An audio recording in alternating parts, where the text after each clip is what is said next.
Hello, Durud and Shalom. We be live. Welcome back, everybody. This week has been full of good news, and today is not going to be any different. We have one of the biggest indicators of what President Trump is thinking that has happened today. I'm going to get straight into it. I'm not even going to tell you what's happening after that.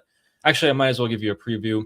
More things are kicking off in Israel. There's another assassination in the Islamic Republic of Iran, and some turnarounds into the Islamic Republic system and how they're working. But before that, let me show you guys why you have a huge reason to be happy. Something has happened last night. Late last night, there was a release of information that was really, really good. Let's get into it. You may be wondering, why is there a pin in the middle of the ocean here? What could that possibly be? Anyone have any guesses? Armin, what could it possibly be? I have no idea. I'm just going to guess. Is it a ship that was ran away and the U.S. Navy went and hunted down and brought it back? No, but it is a ship. This is the current location of the USS Boxer. Boxer! No! Boxer! This no! is the current location of the USS Boxer. Oh my God! Let's go! Let's go! Let's fucking go! Oh my God! So late last night, the U.S. Naval Institute has released the location of the USS Boxer. Now, if you guys remember, last week I told you that the transponder for the USS Boxer was turned off and it was last seen moving west. We have gotten confirmation, not only from the U.S. Naval Institute, which this came out around like 10 p.m. last night, 11 p.m. last night. I immediately posted that the U.S. Boxer is going to Iran on X for everyone to see. Some couple of people were talking about it, got zero traction, nothing until CENTCOM itself confirmed that the USS Boxer, which looks like this, is heading to the Arabian Sea. That means Iran. It is transiting the Indian Ocean at the moment. That's what's going on, guys. Oh my God. Oh my God. Are you sure? Yep. This is confirmed by CENTCOM. Oh my God. We've been waiting for this. Look at this image. They're like, we're coming for you. This is the image that's like, we are on our way. And it's like, this is the point of view of the Islamic Republic. They're just watching the USS Boxer come for them. So and here they are. Oh my God. Yeah. Okay, Jennifer is saying, fill me in, please. Okay, guys. So the United States has 11 naval carrier strike or amphibious groups in total, and 2 of them have amphibious striking capabilities. One is USS Tripoli, that is already next close to the Persian Gulf, but then the other one is USS Boxer, that has been at the Strait of Malacca or Singapore for so long, and we have been waiting for it because guys, the United States being really aggressive against the Islamic Republic would require the USS Boxer to be there for amphibious style attacks on southern Iran and the Iranian islands, to be able to take some islands, take some cities in southern Iran. If the United States was to get aggressive in moving in against the Islamic Republic, it would need the USS Tripoli and USS Boxer around in that region. And for so long, we've all been waiting for USS Boxer to make a move towards the Persian Gulf, because if it wasn't there, it came with the understanding the United States was not going to do any significant land operations against the Islamic Republic in southern Iran. And now that the USS Boxer is now moving towards the Persian Gulf, that means that the Americans are basically putting that option on the table to take islands or take some cities in southern Iran. Is that a good explanation, Ali? How would you explain it? Yeah, that's exactly correct. There's 2,000 Marines on this ship.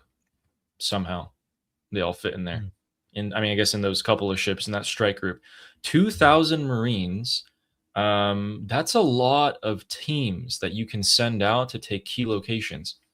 Guys, when we're thinking about a southern coast invasion of Iran, we don't need to go in and take every grain of sand and every beach and every town.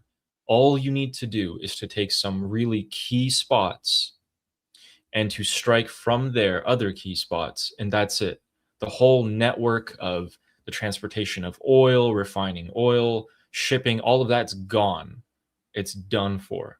This is the threat that at the moment, this picture posted by CENTCOM is the threat that's given to the Islamic Republic.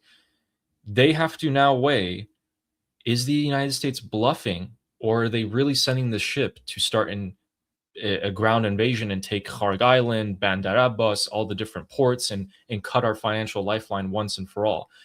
Keep in mind that most of the radar sites in the southern coast of Iran and the Strait of Hormuz are destroyed. The United States Navy can almost act with impunity and do whatever they want in that area. This was the only last missing piece of the puzzle that they needed. This would be a huge move for the operation to come. I personally don't think that it's just a threat, personally. To move this ship away from where it was already stationed, keep in mind, this was in Singapore, okay? It was closer to China. It was guarding one of the most important straits in the world, the Strait of Malacca. We also have the Strait of Hormuz or the Strait of Malacca. So the Strait of Malacca, if you choke that off, you close it off, China's finished. You close off the Strait of Hormuz, most of the countries around the world are finished.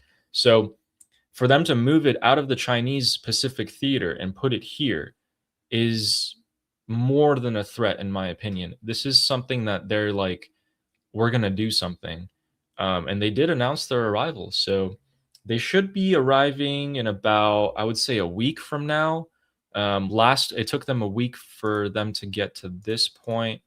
So yeah, we're at this blue marker here, and they used to be right around here. So it took them a week to get from there to here, maybe another week for them to get from there to there. They only have to get in this general area, which is where the USS Abraham Lincoln is, and that's it. You're good to go.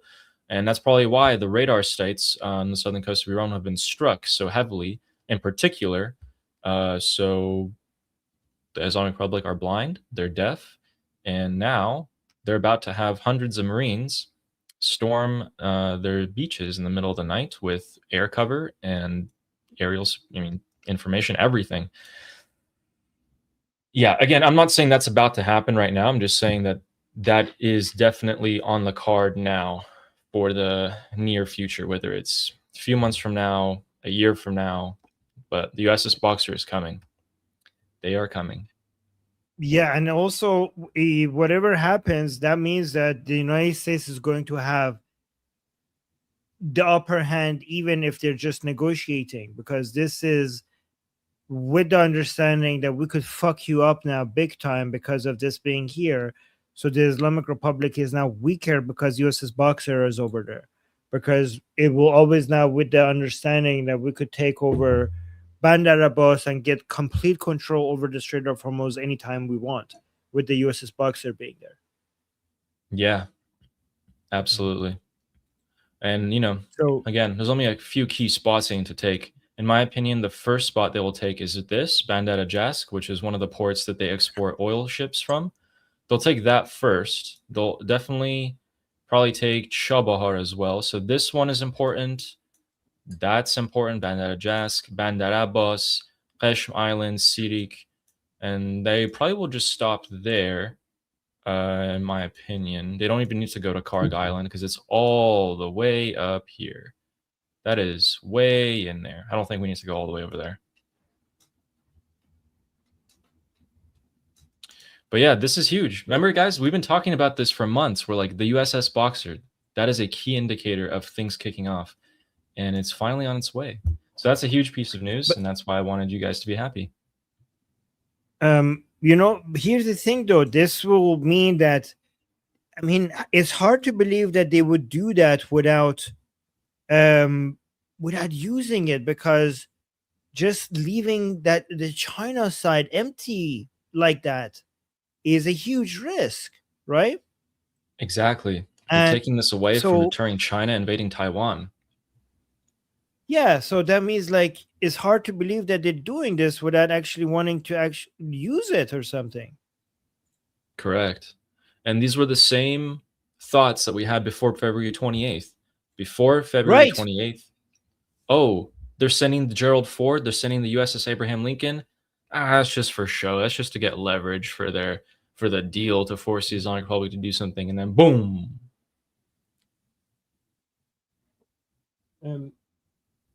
So look at this. This is the, so for people to understand this, the difference, this is the USS Abraham Lincoln. We're going to use like really simple to understand. This is just a airport on water. Okay. This is the USS aircraft carrier strike groups are just military airports. Basically, that's what they are, right? These are not amphibious groups like the USS Boxer. This is the USS Boxer. This is what the USS. This is it. It does have aircraft on top of it that they could, it is a small airport, but the USS Boxer is a small airport. This top part is not what makes the difference. Is this part down here that makes all the difference? Okay, so the USS Abraham Lincoln makes you be able to have fighter jets close to wherever you want to bomb, as if you have an airport there, because you do have an airport there. But you're not going to be able to go take land and islands and send Marines into taking land, right?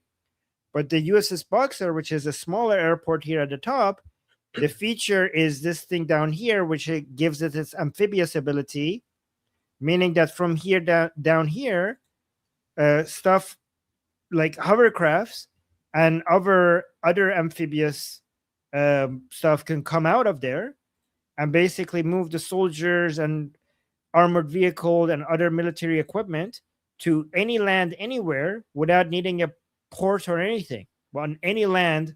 So that means that these are the abilities that United States has that no other country has, right? Not needing a port to basically land soldiers on any shore anywhere you want happens because of having the USS Boxer and USS Tripoli. So this thing down here, the hovercraft and other stuff comes out of here, and just all of a sudden you have thousands of soldiers on your beach, right? So Yeah. USS Abraham Lincoln cannot do that because it doesn't have that amphibious ability. It's just a bigger airport. Does that make sense, guys? Let me know in the chat if that makes sense. Yeah, As it's a big boat, and in it are little boats, and those little boats have soldiers. Yes. And all of a sudden, you have like thousands of soldiers on your shore coming out of nowhere, taking over. Guys, again, Marines are the most elite fighting force in history, as a part of like a broad military, force. Like they're a branch of the armed forces. I'm not talking about like special forces or like elites groups of soldiers. I'm talking about the entirety of the Marines. This is the most elite fighting force in the history of humanity. Yeah. 2,000 of them. That's not a small amount. It's not a small amount at all. Again, they're not going to take somewhere and then just sit there and hold it. They're going to hit and move, disrupt all the supply lines, cut the financial lifelines of the Islamic Republic. And that is the threat that the Islamic Republic now has to face and think about for the next week. Are we going to negotiate? Are we going to give in to the demands? If we don't, what if we don't give up uranium? Oh, well, the US is going to put boots on the ground in some capacity, and then we're screwed. The panic that would cause. And that's not the only US troops that are going to be involved in the Middle East. We have actually more troops. So going back to what we were talking about yesterday, we saw that our CENTCOM commander, Brad Cooper, went to Beirut in Lebanon and met with the Lebanese president, Ayoun, right there. This image that's about to come up right now, so Brad Cooper and Ayoun talking in the one room, is not a good sign for Hezbollah. They're going to feel like they have to act now. And especially especially when there are Israeli officials and US officials talking about how ground forces of the United States may be deployed in Lebanon in the near future. We're talking about in the coming weeks. The USS Boxer arrives in a week. US troops may deploy in Lebanon within a week. Iraq is kicking up.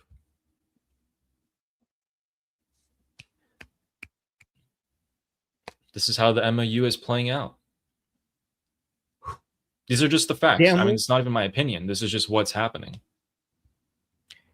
Guys, it is working. I know, like, Inserver is in the chat and he's going to be like, oh, 5v chess move again. But I know this is unpopular, especially, like, guys, I tell you when my views does not represent the views of Iranians, you know? But the MOU is working. The negotiations of the Americans needed a pause, and they're taking the best advantage of this pause possible. I'm not saying everything is going to work out perfectly, but while they put everything on pause, they are defanging the Islamic Republic left and right in Iraq, in Lebanon, inside Iran. The division inside Iran, the inside man Ghalibaf forcing Ghalibaf to move against the Islamic Republic. All the politicians in Iraq that are proxies of the Islamic Republic being arrested, all of their millions of dollars being recovered, the Haish al-Shabi being bombed into pieces in Iraq, the peace deal between Lebanon and Israel, with Americans signing it and committing to pushing out Hezbollah. Like, everything is working. We're moving in the right direction. I'm not saying that it will always keep working this way, but while the Americans are waiting for their midterm election to be over with, and also while they're recovering from being low in munitions, while that is happening, they are not holding back. They're doing everything to keep defanging the Islamic Republic. That's where we are. So, I think it'll become apparent really soon if this was all a mastermind play. Like, we might not, I'm starting to think we might not have to wait until the midterms. Trump does like to use the element of surprise and deception, and the midterms would be, I've always thought this. I'm like, okay, the midterms would be a really good time to actually strike because the Islamic Republic wouldn't expect it. Vice versa, it would also be a really good time for the Islamic Republic to close the Bab el-Mandeb and the Strait of Hormuz with force during the midterms to ensure that President Trump faces the most amount of backlash to potentially lose the elections. That time is, no matter what, the next few months are going to be very, very sensitive, no matter what happens. It's a very high tension time. You know, one thing that could really derail all of this is that if Democrats really win big in the midterms, then even if we were waiting for things to go back to maximum pressure on the Islamic Republic, if that was the plan, then we might not get that because the Democrats will be able to find so many ways to tie President Trump's hands in different ways. Yes, they can do that. And that would be the worst case scenario, not only for Iran, but it would be for most of the countries that are allied to the United States. It would be a pretty bad scenario. So yeah, I kind of wonder what people think. What are people thinking in the chat? Now that guys, the logistics, we showed you a couple days ago, we showed you the airlift that's been happening for the past 10 days. It's just a Congo line of air tankers coming in from the US to Europe to the Middle East. And that's one of the biggest airlifts ever by the United States, which has happened in just the last month alone. I'm really curious to see what exactly they're moving in there. There's also been 2 planes that took off of U.S. bases in the United States. They were very specific planes. These planes are the only planes that the United States uses to transport nuclear weapons. And those have taken off during this week from the United States, and then they turned their transponder off at some point, and we don't know actually where they are at the moment. I think they flew out of Kansas. But yeah, it's really interesting. So the nuclear talks are being the nuclear talks with the Islamic Republic, the groundwork for it is already set. I think Witkoff actually is here. Let me show you guys. So here's what the status of the negotiations are at the moment. Where did I put it? I put it here. There it is. So today, Steve Witkoff and Jared Kushner are in Qatar. And they're back there. They briefed Congress yesterday. But here's the funny part. The Islamic Republic's foreign ministry spokesperson, Boghai, again today, he said this 2 days ago, the Islamic Republic again today said no negotiations at any level with the U.S. side will be held in the coming days. The fact that the U.S. representatives, like Witkoff and Kushner, are traveling to Qatar is not related to the Iranian delegation's trip. Sure, buddy, sure. You got to save some face, huh? But they are here. Witkoff and Kushner are in Doha. So the Islamic Republic's foreign ministry spokesperson is genuinely trying to make us all believe that the timing of the Islamic Republic officials going to Doha being exactly the same timing, the exact day that the American officials are going to Doha is a complete coincidence. And it has nothing to do, and they're not going to be meeting. This is just a coincidence. That's what they want us to believe. Absolutely. Sure. You believe me, right? Yes. Sure. Okay. And according to the Wall Street Journal, the IRGC told the Qataris that they're going to close the strait again if they don't receive a guarantee that only the Islamic Republic controls the Strait of Hormuz. So the IRGC are like, hey, if we're not the only ones, like Oman, F the United States. If it's not us, the IRGC, we're closing it. We're going to close it. And we're not letting any Western ships through. That's what they said, according to the Wall Street Journal. So, which, I mean, no, yeah, according to the Islamic Republic itself, they're saying like they said like what the Islamic Republic is coming out and saying like what the fuck. The MOU clearly says that we get complete control over the Strait of Hormuz. And I'm thinking, if you truly believe that the MOU says that, whether it says that or not, you're fucking retarded. Because you think that the Americans signed a piece of paper that violates Oman's rights over their own territory? Like, you think the United States just came out a document that said, fuck Oman, here's the whole thing? I mean, is it even the Americans to give? Like, isn't that a violation of, I don't know, everything? It is not the Americans to give. Just like how the Strait of Hormuz is international waters. What in the MOU is there that the Islamic Republic is thinking like, yeah, you guys already agreed to give us the Strait of Hormuz? Like, what is there? Like, okay. Nothing. They only think they think that because after 60 days, the future is up in the air. This MOU is only for 60 days, guys, remember. And after that, there's no mention of what happens to the Strait of Hormuz.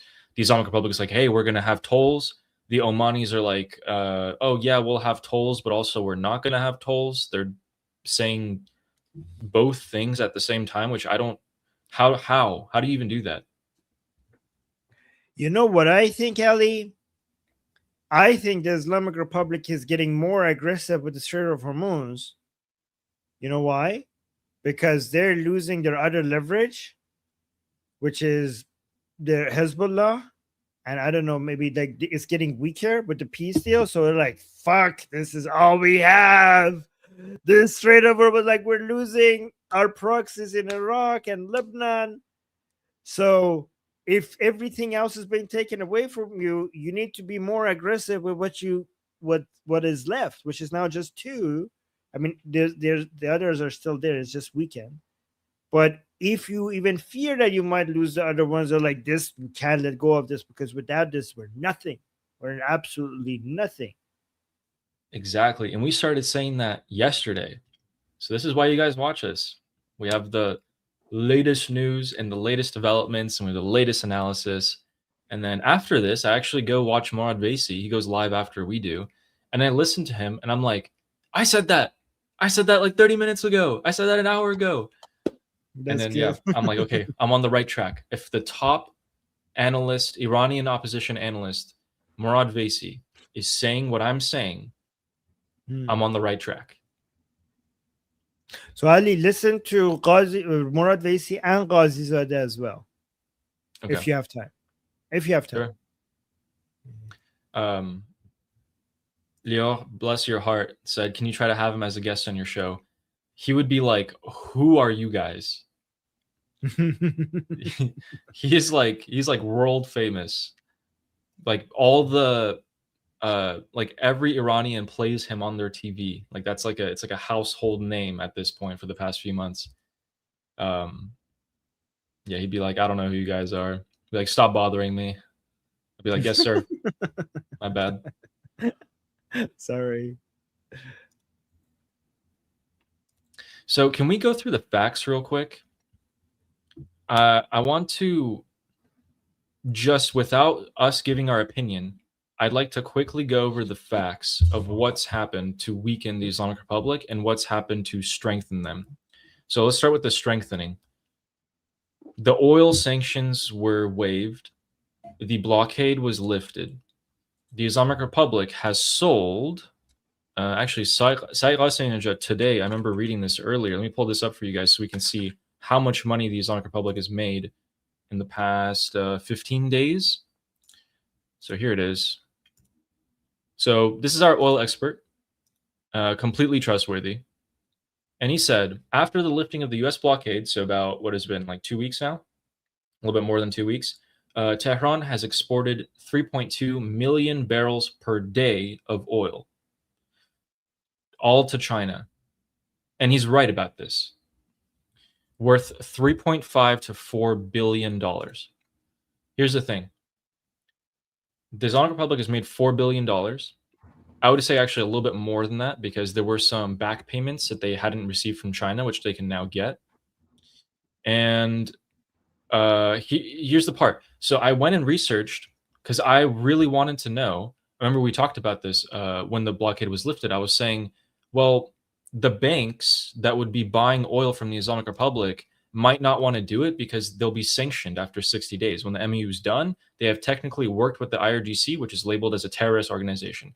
These banks are going to get hit with secondary sanctions. They get a letter before they do that. Yeah, and then we were talking about that, and so I was like, okay, well, are they gonna do it? Are they not? I mean, it's capitalism. Why not just buy the cheaper oil? It turns out that they're not doing it, which is very surprising to me. So all of this oil has actually been bought by China, and other banks and other organizations around the world are not buying this oil, which is crazy to me. I thought you'd be completely like, capitalism, but they're not doing it. I don't know if that's a deterrence. Capitalism is risk averse. No, capitalism is risk averse. But it's also profit. So they're like gauging the risk and the profit, and I guess they decided the risk was not worth the profit. Profit has justified the risk, right? So higher risk, higher returns. If it's higher, even if you have higher returns, if it doesn't justify, because your returns are discounted by the risk, by the amount of risk, right? So they discounted the present value of future cash flows are discounted based on the risk that you're taking. So, a future, $10 million that is risky is less valuable, could be less valuable than $8 million that is safe. Yeah, and that's exactly what I was thinking. So, FDD has confirmed that this oil is not being bought by anyone other than China. Other banks and other countries have the option to do it, and they just aren't doing it. Not So, touching. Scott Bessent is doing his job very well, because keep in mind, there is nothing in the MOU that says other countries cannot buy this oil. They can. Actually, there's no penalties against it for this 60 days. Afterwards, there are, but if they wanted to buy right now, they could, and they aren't. That means that the deterrence of the But United States Treasury is more than the potential profit they'll make in this 2 months. but China is buying it at full price instead of the discount. Alibaba today said they're buying it at 20% higher than they used to.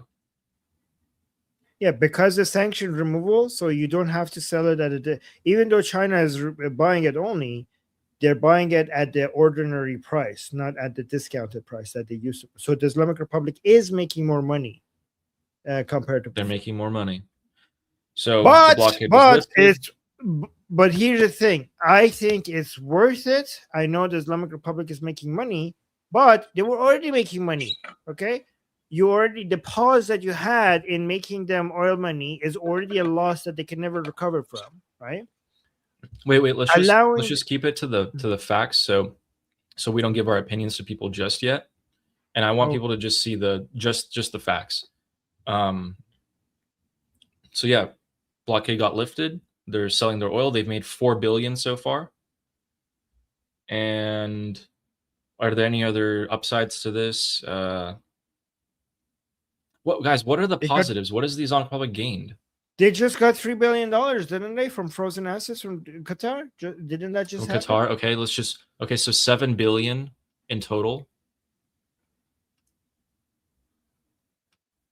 I'm trying to think, is there anything else here? You got corn? Not yet, but hopefully. Okay, yeah, so $7 billion. They've roughly gotten $7 billion in the past half month, so the past 15, 20 days.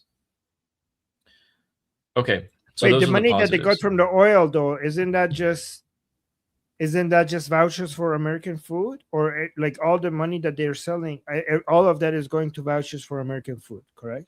It should be correct, yeah.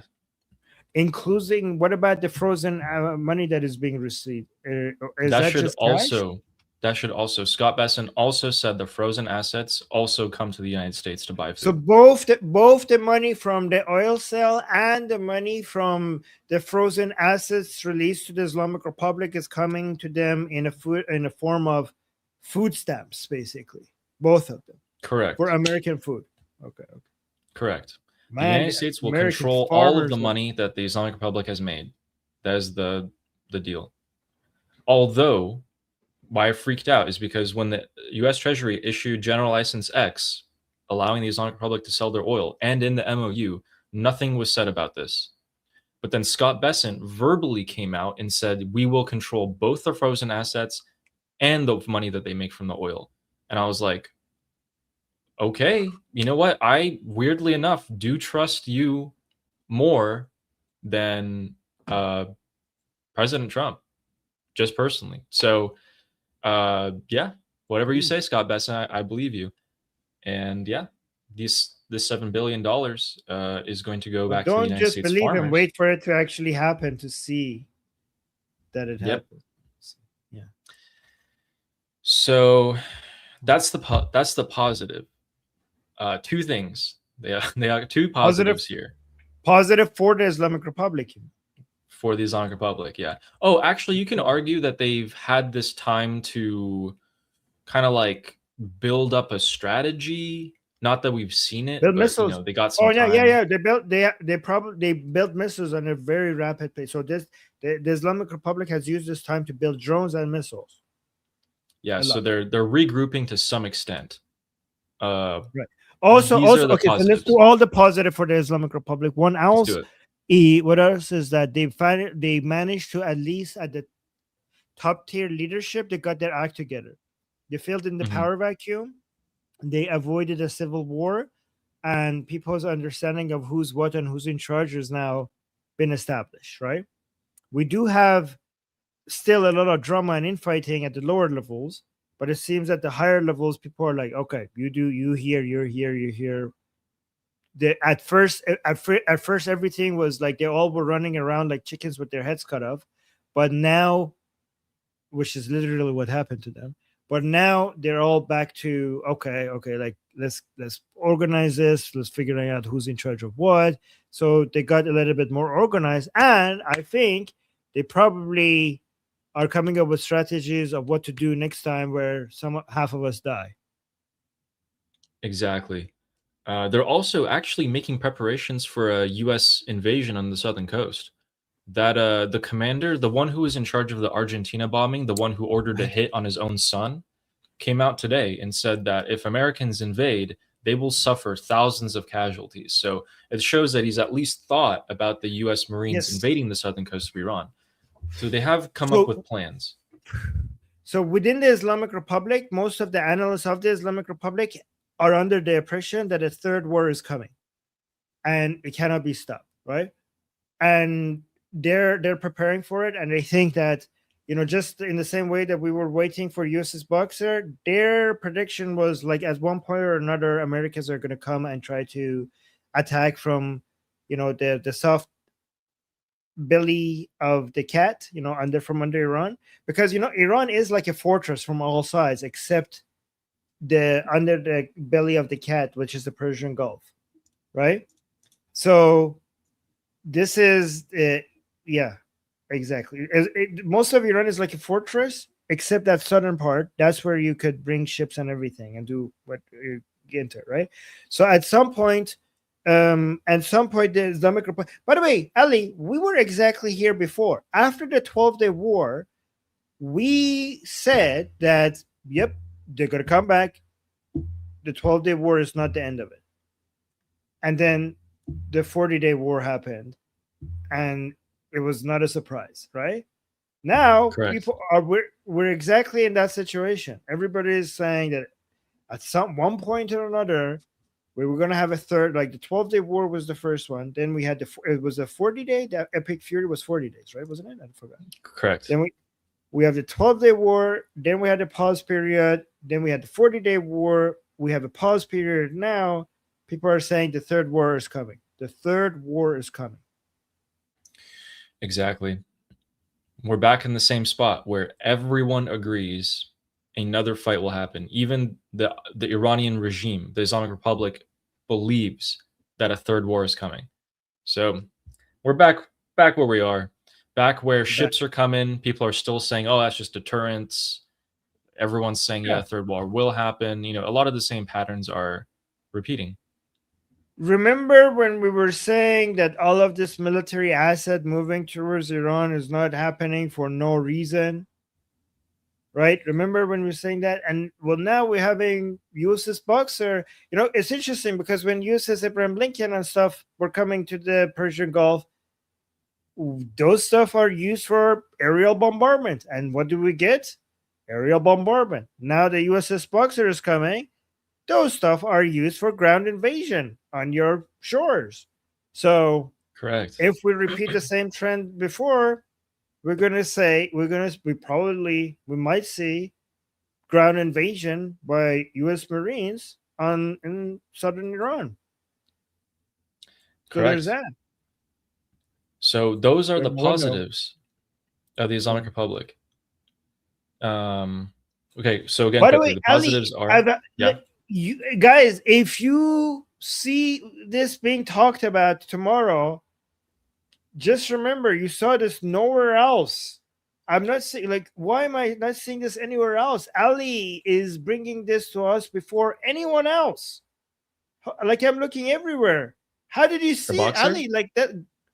Yeah, the fact because I'm seeing none of my news sources are reporting this. I know. I was disappointed. I checked, and I saw no one post about it. This was before CENTCOM posted. I just saw the U.S. Naval Institute, and I put 2 and 2 together. Because remember, last week, we were saying the USS Boxer moved west, turned off his transponder. Now, they're in the Indian Ocean. And I was like, okay, well, they're going to Iran. I looked around. No one's posting about it. I'm like, what's going on? This is like the this is one of the biggest indicators of war. And then I posted about it. No one looked at it. And then CENTCOM this morning confirmed. And they posted, they're like, yep, Wow. the USS Boxer is it's traversing the Indian Ocean. So you figured it out and posted about it before CENTCOM confirmed it. Yes, last night. Yeah, I mean, it's even on my Twitter feed. Last night, I posted about it. Holy shit, that's impressive.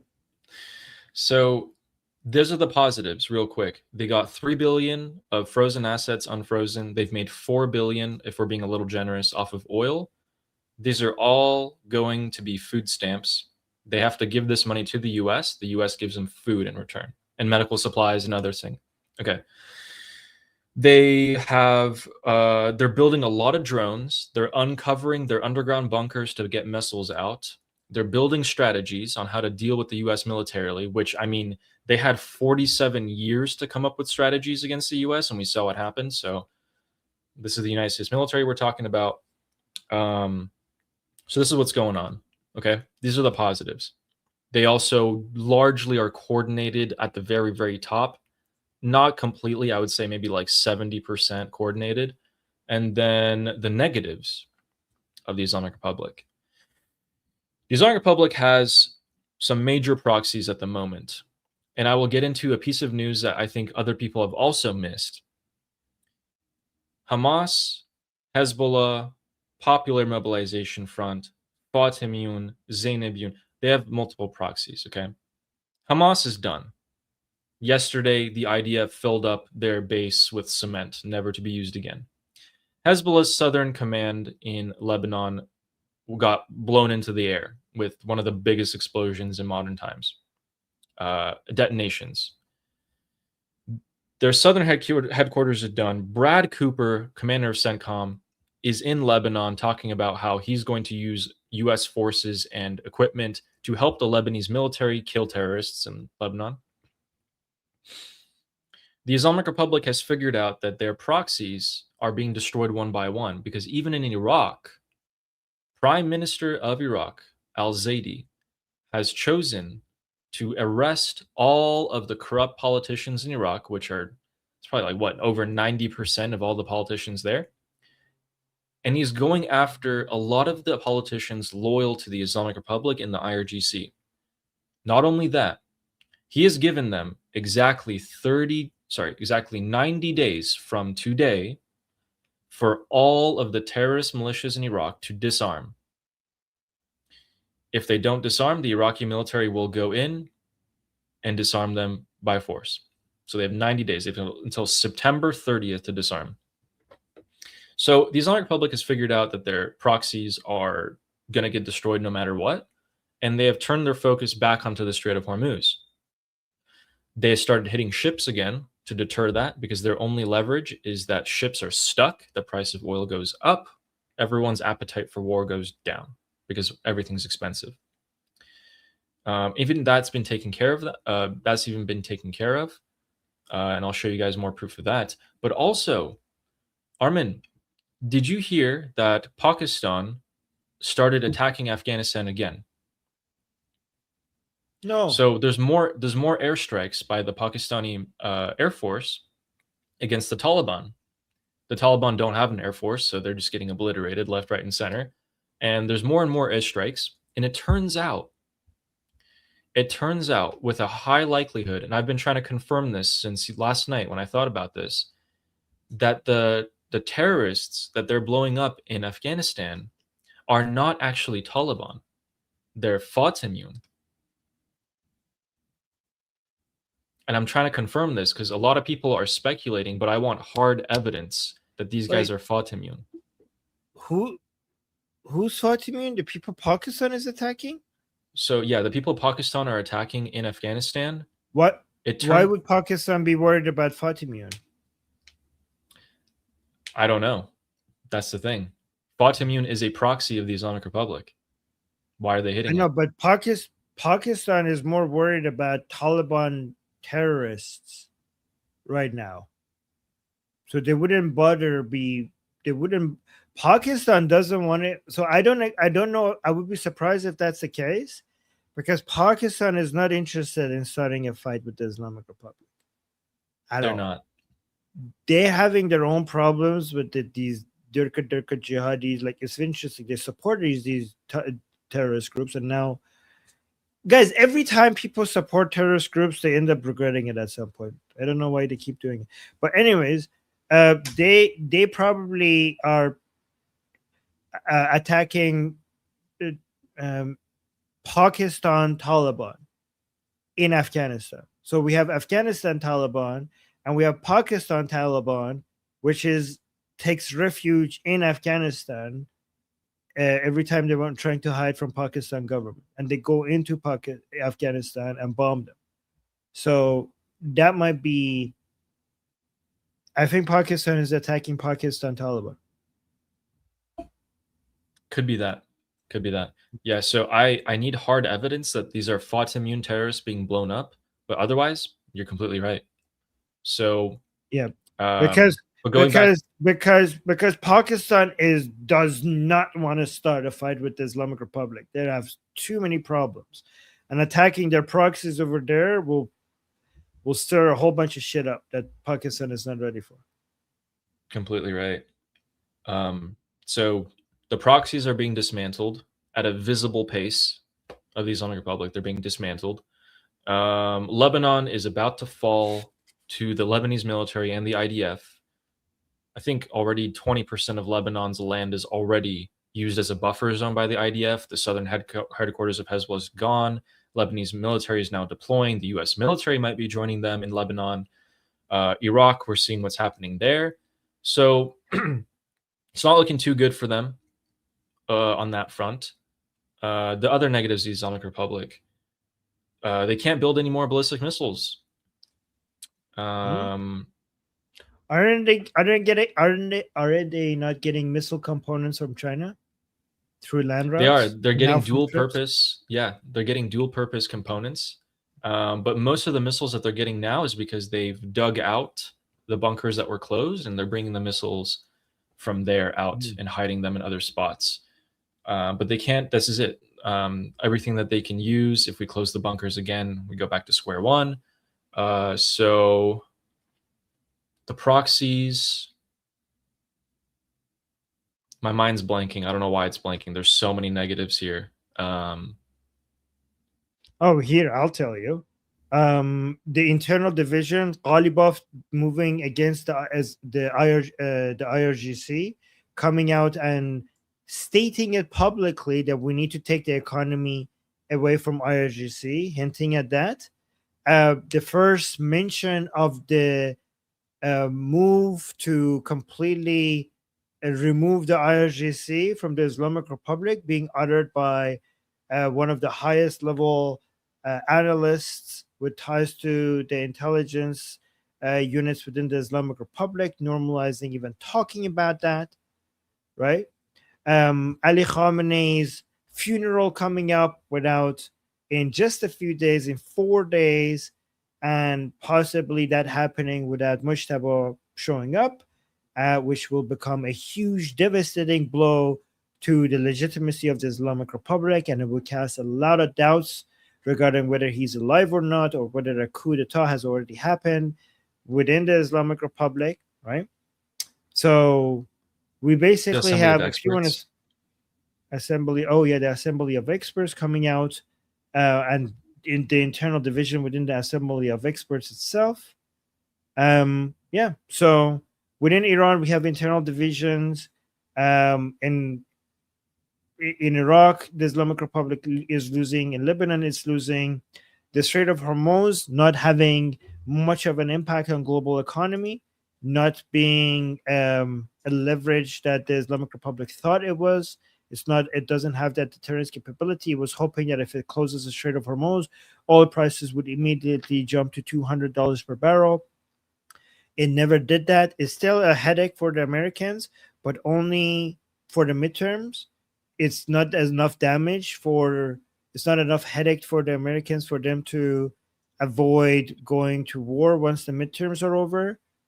So the US economy proved to be a lot more resilient than the Islamic Republic was hoping for. So yeah, all of that. Yeah, and on the Strait of Hormuz card, I mean, the price of oil is pretty much stable right now between 72 and 75 for the past week. Even with the strikes and the ships being hit day in, day out, it is in between 72 and 75. Yeah. So, guys, we had a whole bunch of military operations in the Strait of Hormuz.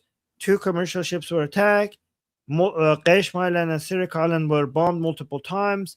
Bahrain and Kuwait were bombed multiple times during the weekend, and everybody was waiting to see what the effect on that is going to be on price of oil. And before the weekend, the price of oil was at 72. And after all of that military operation, on Monday, when the markets were opened, the price of oil, crude oil, went all the way up from 72 to 73, which is crazy. That much tension. The Islamic Republic came out, we're closing it, ships were being attacked, and $1. $1. That's how much power you have over the global economy. $1. It's a very impressive what the Americans, guys. I don't know if enough Americans in the chat, do you understand what your Navy has managed to do in the Strait of Hormuz, moving ships without insurance, guarding them, providing security services to commercial ships of other countries to stabilize global economy? Do you understand that the rest of the world should come to you and be like, thank you? Do you know that you didn't have to do that? Did you know that your Navy went and became the bodyguard of commercial ships with flags of all other nations that was not the American flag? And they just walked them through, like, well, didn't walk, but just basically guard them through the Strait of Hormuz, provide them security services, that even with the Islamic Republic shooting drones at them, the price of oil per barrel is basically, this is like normal, kind of like even close to pre-war levels. It's pretty fucking impressive. Yeah.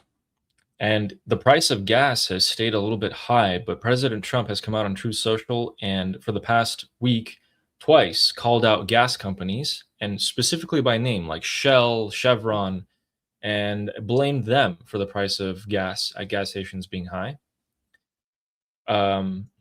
Also, the United States is acting well into the Persian Gulf at this point. So, guys, these are 4 KC-135 Strato tankers that the United States Air Force uses. These are massive, massive refueling tankers and cargo ships and whatever you want them to be, really. They're well into the Persian Gulf, and they've been acting like this. So on that right side, you can kind of see those ships are straight up in the middle of the Persian Gulf. They're not very far off from the coast of the Islamic Republic. Again and again, over the past month, the United States military has been inching closer and closer to the coast of the Islamic Republic. And they are currently just flying their ships wherever they want all over the Persian Gulf. Again, there is nothing that the Islamic Republic can do about it. They have no radar left in the region. They have no anti-air defense that we know of other than Dushka guns. Like, so it's not looking too good for them military-wise down there. And that is also why ships might be escorted throughout the night. I mean, you can. It's not like the Islamic Republic can see it. It's just so strange to me that like the insurance cost must be through the roof for these commercial ships. Like, how are they going through the Strait of Hormuz like that? It is. So insurance companies, I checked for ships traveling through the Arabian Sea and the Strait of Hormuz, got a whole level, like a whole threat level risen. So their insurance costs, I don't know what the quote is on that, but we're talking about probably, I don't know, hundreds of millions, billions, something like that.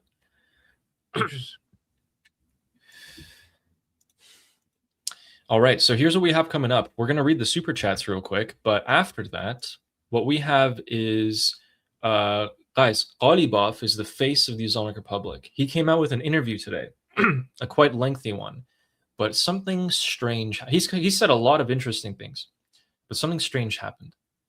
The interview was cut all of a sudden.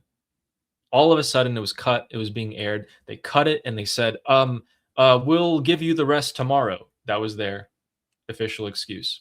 So we'll go through that. What could he have possibly said?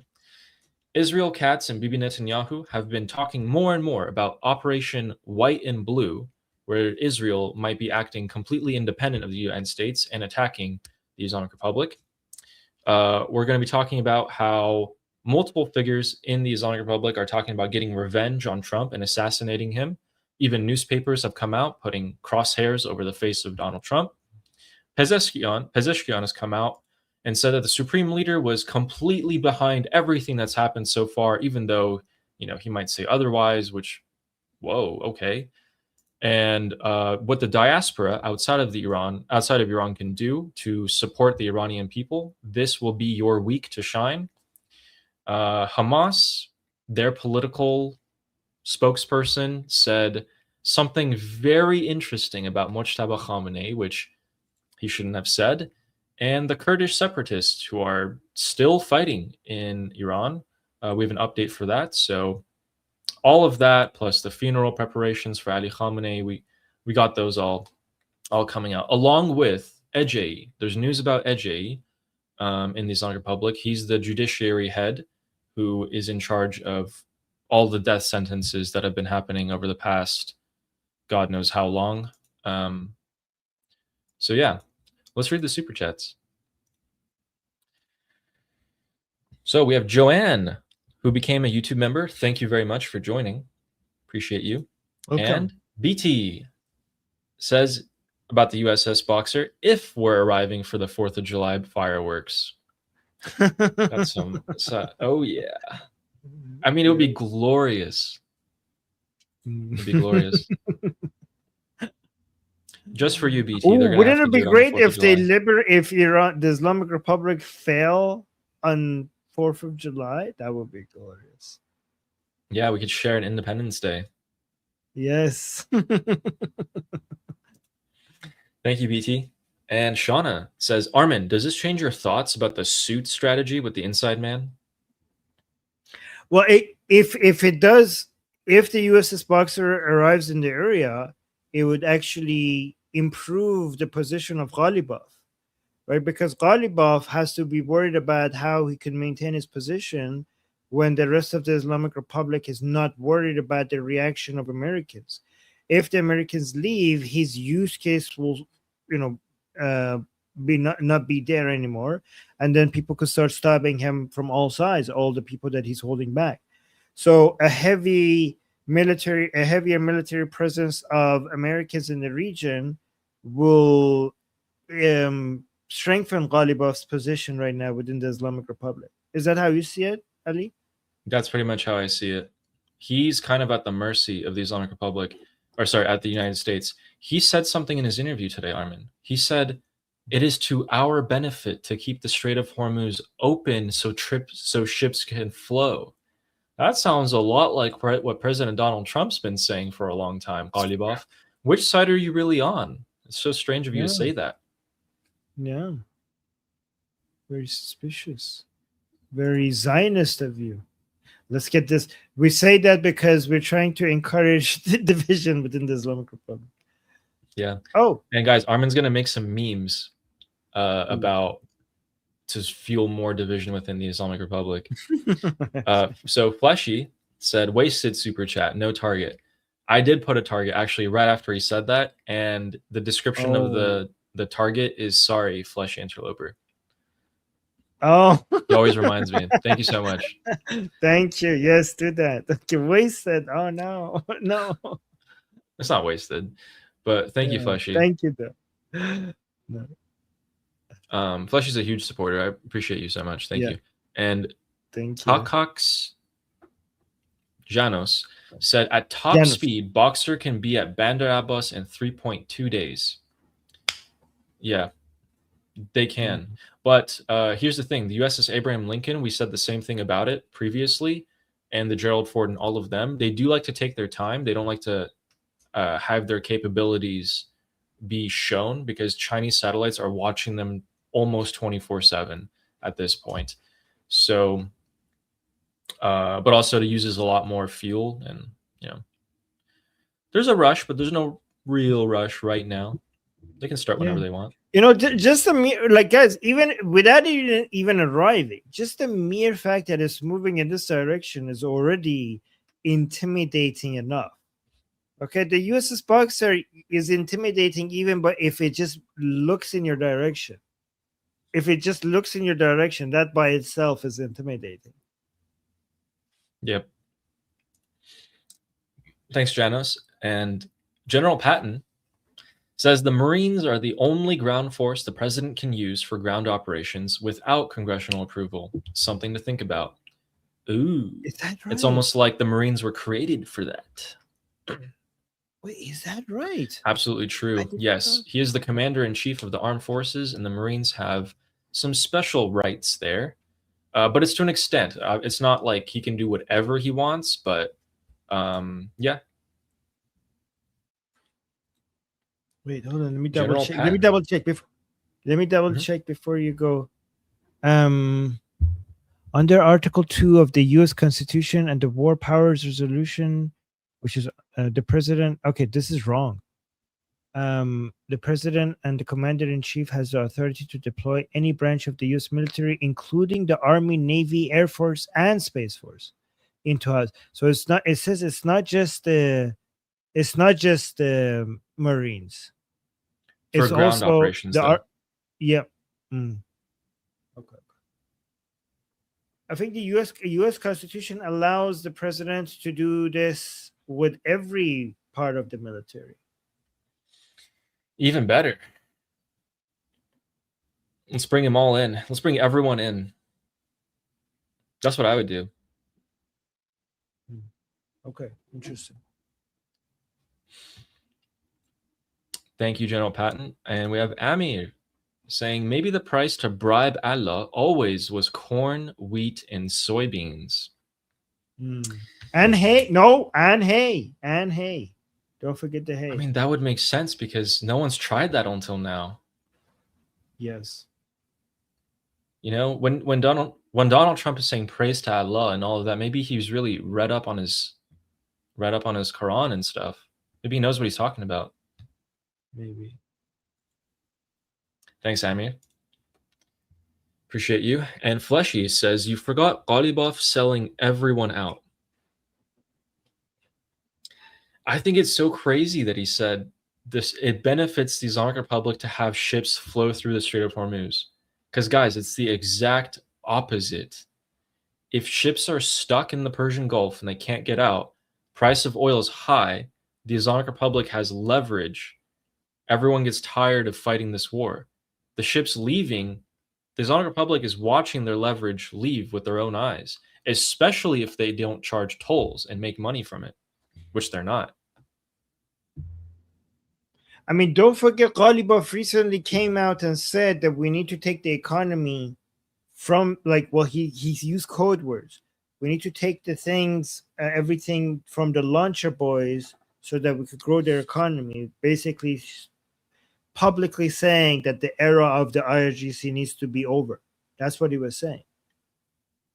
Yeah, and then a week later, we hear people saying, "Oh yeah, I'm really well connected, and we should dissolve the IRGC." We're talking about it. We're talking about it at the highest level. I'm like, okay, all right, whatever you say. I mean, the mere fact that you're even saying that on the Islamic Republic state media is crazy. Thank you, Fleshy. We have Sherry, who says, been sick and having surgeries. I hope you feel better. Oh, no. Here as much as I can be. Love to you all. Oh, well, Sherry. Just sit back, relax, and for 2 hours of your day, we're here. Thank you, Sherry. We'll distract you. Yes. Hopefully everything is going well. Hopefully the surgery is successful and you're recovering fast. Yep. Hope everything goes well. Thank you. And Janos says, let's hope Trump makes the 4th of July fireworks so big that even the third feather of Seymour will catch fire. Wow. Oh, here's someone who knows their stuff. Wow, that is beautiful and so poetic and also very well informed. Oh my, I'm gonna screenshot that. That is beautiful. Nicely done. Holy shit, that is beautiful. The feathers of Seymour are the feathers of Seymour burn or are consumed, used, whatever, when Iran is facing an existential crisis. Like when you need Seymour, our mythology, our bird of mythology and Persian mythology, to come and save the Iranian people, use the feather. Yeah, so there were three feathers in ancient mythology of Iran. There were three feathers of this bird called Seymour, which is kind of like a phoenix, and you burn it when Iran is in a terrible situation and Iran needs to be saved, right? So within the legends, Iranian ancient legends, two of the three feathers have been burned. In Shahnameh, which is a reflection of ancient Iranian legends, and the one is still remaining. And so this is beautiful. So the fireworks of 4th of July will burn the third Seymour feather so that help will arrive and save Iran. Beautiful. Thanks, Janos. It's a really nice message. Are you Iranian or are you Greek? Well, anyway, and Fleshy says, hands off the strait. Yeah, and don't touch our boats. Don't touch our damn boats. The world knows what happens when America's boats are attacked. Yeah. And thanks, Fleshy. Ooh. And Lior says, congrats on 2,000 subscribers. Well deserved. Well, thank you for sending a super chat for that. It's very kind of you. Yes. Yeah, guys, I hit 2,000 today. Woo! 2,000. Thank you, Leo, for reminding everybody. Look at that. Yes, thank you. Ali reached 2,000 subscribers on his channel, and I will put the link to his channel so you guys could go subscribe to Ali's channel. Link is in the chat. Oh yeah, on our way to 1 million. We're 2% of the way there. Actually, no, 0.0002%. Yep. We're almost there. And Janos said I'm Hungarian. Okay, cool. Cool. Sorry about that. I didn't mean to insult you. Thanks, Leo. You're so kind. And Fleshy Interloper says, have they made that? Where's the money? The 4 billion from oil and the 3 billion from the frozen assets being released from Qatar. Have they made it? I mean, it depends what you put on your tax form, but the United States is supposedly going to get it anyway to give them beans and hay. So we'll see if that happens. That's what's supposed to happen. Everyone's saying that's what's supposed to happen. Why I freaked out last week and I got pretty upset is because there was no written thing about that. But the words being spoken from Scott Bessent are that is going to happen. I do trust him, so I'm waiting to see, is he going to act out on it or is he not? Yeah, Fleshy is sharp on that one. Then we have this guy. This guy says, whose username is the IDF kills children. In the name of Allah, most gracious, most merciful, praise be to Allah. The IRGC will stop the Greater Israel Project and the PDF file Epstein regime. I have a meme about this. I mean, not if they're all as retarded as you, because you just gifted 5 memberships to the people in my chat. Why did you do that? So first you give us a super chat funding a Zionist channel, which I mean, it's retarded, but I get it. You're so desperate to put out your message out there. But then you also give 5 memberships here and then another 1 membership here, and then you gifted another 5. So you're either a troll or retarded. So I don't think that Allah will be able to do fuck all if all of his followers are as retarded as you, being against Jews as a whole and funding a Zionist channel.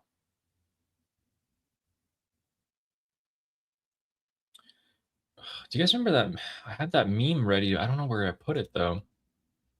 It's okay. You could bring it later. Yeah, I'll bring it later. Oh well. Do you mind By the way, reading a guys, so couple? 11 of you are now members because this fucking racist Jew-hating motherfucker just gifted again. I kid you not, 5 memberships over here. 1 member. He must be a troll. Like, can people be that retarded? 1 membership over here, and then 5 other memberships over here, funding, being this much against Israel, and funding a proudly Zionist channel, buying people memberships gift here. What the fuck are you doing? Like, what? What's your problem? Why are you gifting money to a channel that is spreading Zionism and proudly? Is Allah retarded as you guys, or is it just his followers? I think I found it. Oh, okay. This is every time that we get stuff like this, guys. This is exactly what I have prepared. Oh yeah. So if this guy, remember guys, this guy might be Jew hater. We don't know if it's his alt account. Remember, the other one might have gotten banned. But this is all I think. Every time people are like this, it's just yelling out loud, and then it's us being like, okay, going back to what we're doing. That's a good one. Nice, like it. And Fleshy also said the Islamic Republic are in Doha asking for their allowance. Yeah. Oh. I wonder how much money is actually frozen by Qatar alone. That's a good one. That's a good one, Fleshy. That's a good one. Love it. Fleshy's got the jokes. Yeah. I wonder how much money they have. Man. I hate Qatar. 24 billion in frozen assets. 24. So they're releasing 3 right now. 3 out of the 24. As if it's true, if it goes through, if they go through. Also, Armin, crazy. You have 153 viewers on Secular Jihadist. Oh, hi, Secular Jihadist people. Yeah, if you guys are watching on that channel, please drop a subscribe to Liberty Politics and Ali Samani. Those are our channels. Please make sure. We're going to have to come up with a new name for the Secular Jihadist channel soon to make it Liberty Politics related. We'll figure it out. Yeah. Liberty Absolutely. Something. Yeah. And here's the link to my channel in the chat. Can you also put the link for your channel, please? Oh. I mean, okay. It's fine. Just go to Ali's channel. Okay. And you could also watch it on Secular Jihadist. That's a good place to be as well. Yeah. Thanks, Fleshy. And Effie says, great job again. Thank you. It's nice. It's nice hearing that. Yeah, you hear that in server? Yes. Thank you, Effie. What is it? Is in server upset today? He's always upset. I mean, I wouldn't say he's upset. I would just say he's being normal. Okay. And BT, who said CENTCOM had to post it because Addie spilled the beans. Okay, see, BT knows exactly how to make me feel embarrassed, and this is her way of making me feel embarrassed. So, thanks, BT. You got me with that one. Appreciate it. Thanks. Okay. Then we have this guy again. Google something. It's okay. I'm not going to read that, but So no, wait. Let me just say, he's basically saying that you could see some PDF file stuff in Judaism. Your prophet literally raped a child. What the fuck are you talking about? Your prophet. First of all, she wasn't 3. You're fucking lying. But even if she did, if she was, something about stones and glass houses. Have you heard that? Your Quran says that you could have sex with children before their period. Like, you have no fucking business talking about other people's religion and whether they have PDF file shit in them or not when you are a Muslim. Are you fucking kidding me? Every time a Muslim wants to criticize other religions for sex with children stuff, everybody is just going to remember that the person that you respect the most raped a fucking child.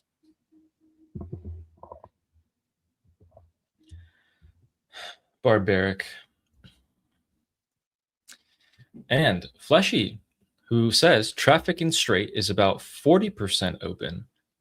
Okay, so if the regular number of ships that pass through is between 150 to 200 ships a day when it was open, that's a good start. I'm a little surprised. I thought ships were, or do you mean like with the US escorting ships, or like in broad daylight 40% open? Because that's a huge number. It's like what, almost 50 ships, or it is about 50 ships. It's not bad. Yeah, fleshies are. I just look at the prices. If the prices are low, that means enough ships are going through. Yeah. Our chat, or not chat, our ship monitor. Yeah, sorry, you got cut for a little bit. Go on. Oh, he's our ship monitor. Ship monitor, yes. Oh, your favorite username. Dumb motherfucker. Dumb motherfucker with the super chat. Thank you. Armin and Addy, would you be able to break down the implications of Mojtaba not appearing at his father's funeral in the 4th? Yes, and before we do that, right before, let me show you what someone blabbed their mouth. Someone said something they weren't supposed to say. Let's take a quick, let's go over here into Gaza, and someone here in Gaza said this. Yep, in Gaza. Here it is. This terrorist is the political spokesperson for Hamas. Let's see what he says. ما وظیفه خود می‌دانیم که در مراسم خاکسپاری شهیدان علی و مجتبی خامنه‌ای سید علی و مجتبی خامنه‌ای شرکت کنیم. What? That's all I wanted to show you guys. So he's saying it in Arabic, and then the guy's translating it into Farsi. So let's take a listen to that again. Just the first 5 seconds. What the fuck? که در مراسم خاکسپاری شهیدان علی و مجتبی خامنه‌ای سید علی و مجتبی Oh, he wasn't supposed to say that. Guys, he just said... I don't know how we know, but go on. I know. It's just a funny video. I mean, that guy's just, like, who is he? He's just a guy in Hamas, but he's saying, yes, we have a duty to participate in the funeral of Ali and Mojtaba Khamenei. The martyrs, Ali and Mojtaba. And he said, we have a duty to participate in the funeral of martyrs Ali and Mujtaba Khamenei. Okay. I was like, oh, okay. Say again. Is that okay? Okay. So, as we explain that for you, here's what the stage looks like. Let me put the music for the funeral. This is what they're doing for the funeral. Look, wait, put the music on. I want to see. I can't. We'll get copyrighted, I think. Oh. Yeah, I listened to it. It's just like a techno beat. But yeah, guys, they're building this massive structure, and then they're planning to put Khamenei's coffin box on this like huge elevated platform, like above everyone else, and then have like hundreds of thousands of people to just stand there and everything like that. Like it's a big structure. But here's the thing: people are going to try to climb it. No, like a zombie apocalypse, like World War Z. So here's the thing, guys. So we can get okay. So guys, the previous funerals for top figures in the Islamic Republic, like Khomeini or Soleimani, had some incidents. There were stampedes, people opening up Khomeini's coffin, his body falls out, they're like trying to touch his dead body, just weird Islamic stuff, okay? People like trampling over each other, killing each other to like get... I don't know what's going to happen this time, especially when yesterday we saw that the mentally insane are going to be given weapons to provide security. Here, guys, what could possibly go wrong in 4 days? I have no idea. So why don't we show the people what happened? So guys, this is the second supreme leader dead. Okay, should we show people the funeral of the first supreme leader who died in 1989? You guys want to see? Yes. Just really quickly, just a few minutes, okay? Just a few minutes. Just so you understand what went wrong the first time. And what to expect. Well, it's not going to be this crazy, I think. I don't know. We'll see. In June 1989... Unmute.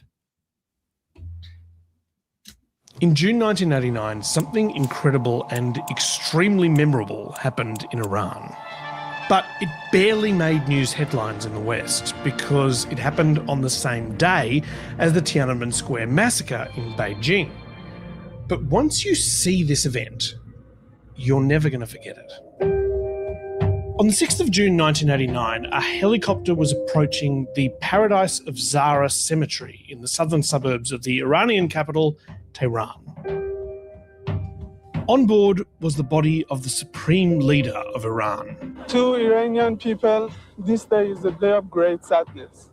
We have lost a great leader, and we are all mourning for such a great man. An estimated 10 million Iranians in black funeral dress clamoured to catch a glimpse of the body of their supreme leader, Ayatollah Ruhollah Khomeini. His supporters gathered like tiny insects covering every stretch of ground. Look at that! Look at that crowd! Look at this! Look at this! Khomeini. Look at that crowd! Holy shit! Supporters gathered like tiny insects covering... This is one of the largest gathering of humans anywhere on Earth. Every stretch of ground as far as the eye could see. Several people were crushed to death in the hysterical crowd, which was standing outside in 40-degree heat. The helicopter seemed safer than going by road, but then it landed almost on top of the crowd. The mob swamped the helicopter after touchdown. Hysterical mourners pulled the coffin from the helicopter and began parading it around the site. The crowd was in a frenzy. The body fell out of the coffin. In the melee, the body of the spiritual leader of Iran was mauled and appeared to drop to the ground. The burial shroud he was wrapped in was torn off and came apart as mourners tried to grab bits of it for themselves. In the chaos, some people fell into the empty grave. Officials fired warning shots to get the crowd to move back. They stuffed the body back into the helicopter and announced that the burial was cancelled. The helicopter took off with people... So this is what it looked like when the coffin broke apart and his body came out of the coffin. This is the casket. This is what it looked like. So let's go back to the video. Hanging on to the bottom of it and trying to pull the supreme leader back out. As the helicopter flew away, the body was partially hanging out the door. Many hours later, the helicopter returned. The funeral casket was enveloped by soldiers. But finally, Ayatollah Khomeini was found his resting place. To stop people digging up the body, the guards used a crane to build a pyramid of shipping containers on top of the grave. Thousands kissed the containers. Some passed their children up to the guards so they could kiss the containers closer to the center of the pyramid. It was one of the largest. Look at this. Okay, that's the only part. Like, I don't want to show it later, but I'm going to go back to you guys. But look at this. Thousands. They're like, here's my kid. Take him to the part of the ziggurats that you just built with these cranes. So the containers. Some passed their children up to the guards. They put these cranes so that they could protect the body, so that people don't come and rip the body apart. And people are kissing them. These containers. Sorry, not the. They're kissing the metal crane to build a pyramid of shipping containers. Oh yeah, they use cranes to build this whole thing, this ziggurat-looking thing of the grave. Thousands kissed the containers. Some passed their they start kissing the containers, and this kid, the parents were like, "Oh, get my kid so he could get closer to the middle of this thing that you built with these containers." So he could kiss a container that is closer to the body of Ruhollah Khomeini. Children up to the guards so they could kiss the containers closer to the center of the pyramid. And I put him back. It was one of that. That is fucking crazy. Oh my god! It keeps like I don't know. That was insane. Anyways, so just wanted to show you why Ali, when Ali is showing this, is to us. Hold on, this one. Is that they're trying to prevent something like that from happening the second time. Yeah, they're going to put his body and then the body of his family, because remember, he wasn't the only one that got killed there. Right, like, so he'll be on the most elevated platform, like just a pillar, and the coffin's on the top. And then, like, a little bit lower down on more pillars will be his family members. And then today, one of the Ayatollahs, Imam Atarzadeh, came out and said, for the first time, we're announcing that we did preserve the body of our supreme leader, our martyred Imam, in accordance with Sharia standards.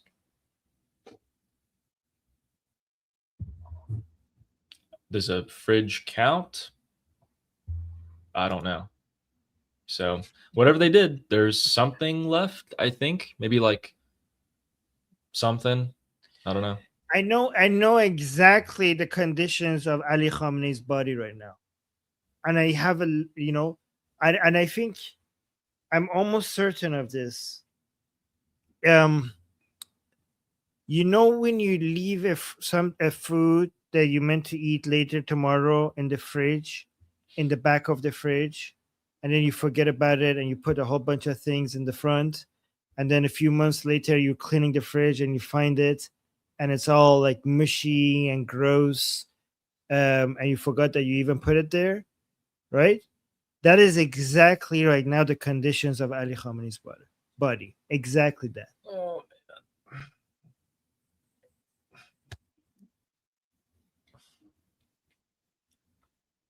that's disgusting. It's like a jelly-like condition, you know what I mean? Like you move it around, it go wobbly. It's not solid, but it's not liquid either. It's kind of like in between, something like that. Yeah,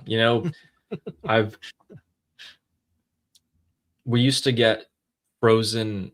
We used to get cadavers, like people who were organ donors, and they would pass away. We would get like companies would buy it, and we'd get their organs, and we would like freeze it so we could experiment and use it later. And then we would have to unfreeze it. The unfreezing is a tricky thing. I'm just going to put it there. Like things can go wrong, with that process. So yeah. Yeah, that was frankly disgusting. Okay.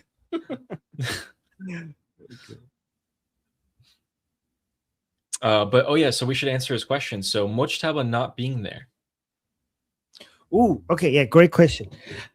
So what are the what break down the implications of Mujtaba not appearing at his father's funeral in July 4th? He doesn't exist. It's going to be, so that's his yes, implication. there's 5 types of reactions from the regime supporters that I have counted. If I'm missing anything, let me know, okay?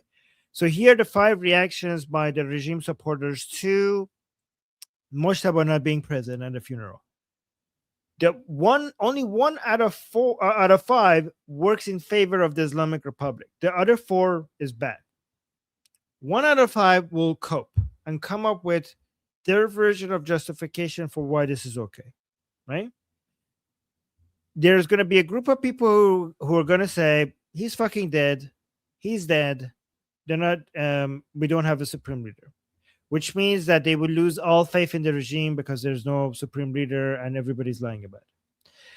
There's a third group of people who are going to be like, he's alive. They hold him. They're holding him hostage, and we need to rise up against the regime and go save our supreme leader because Ghalibaf is doing a coup, and he's holding our supreme leader hostage. So that's 3.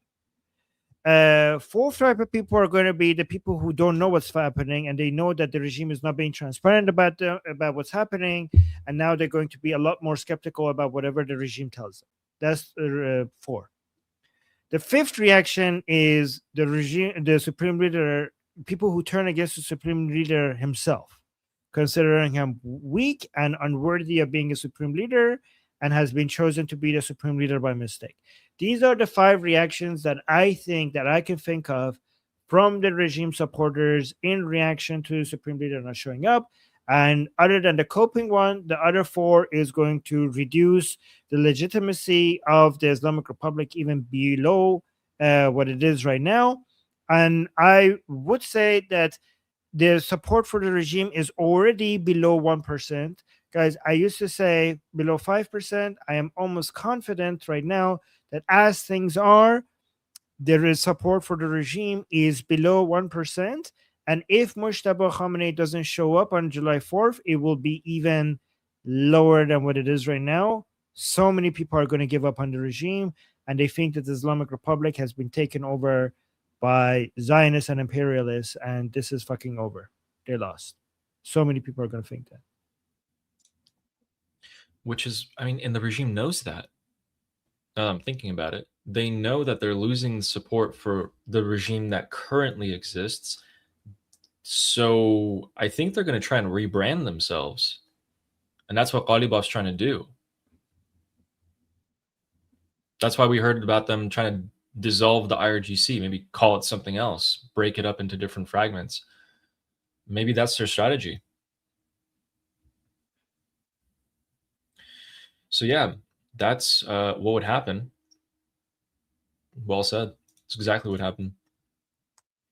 And EHEF says the U.S. military is like camp counselor Kevin. He's always watching, and like it or not, he'll touch you in some way. Oh, didn't expect the last part. Okay.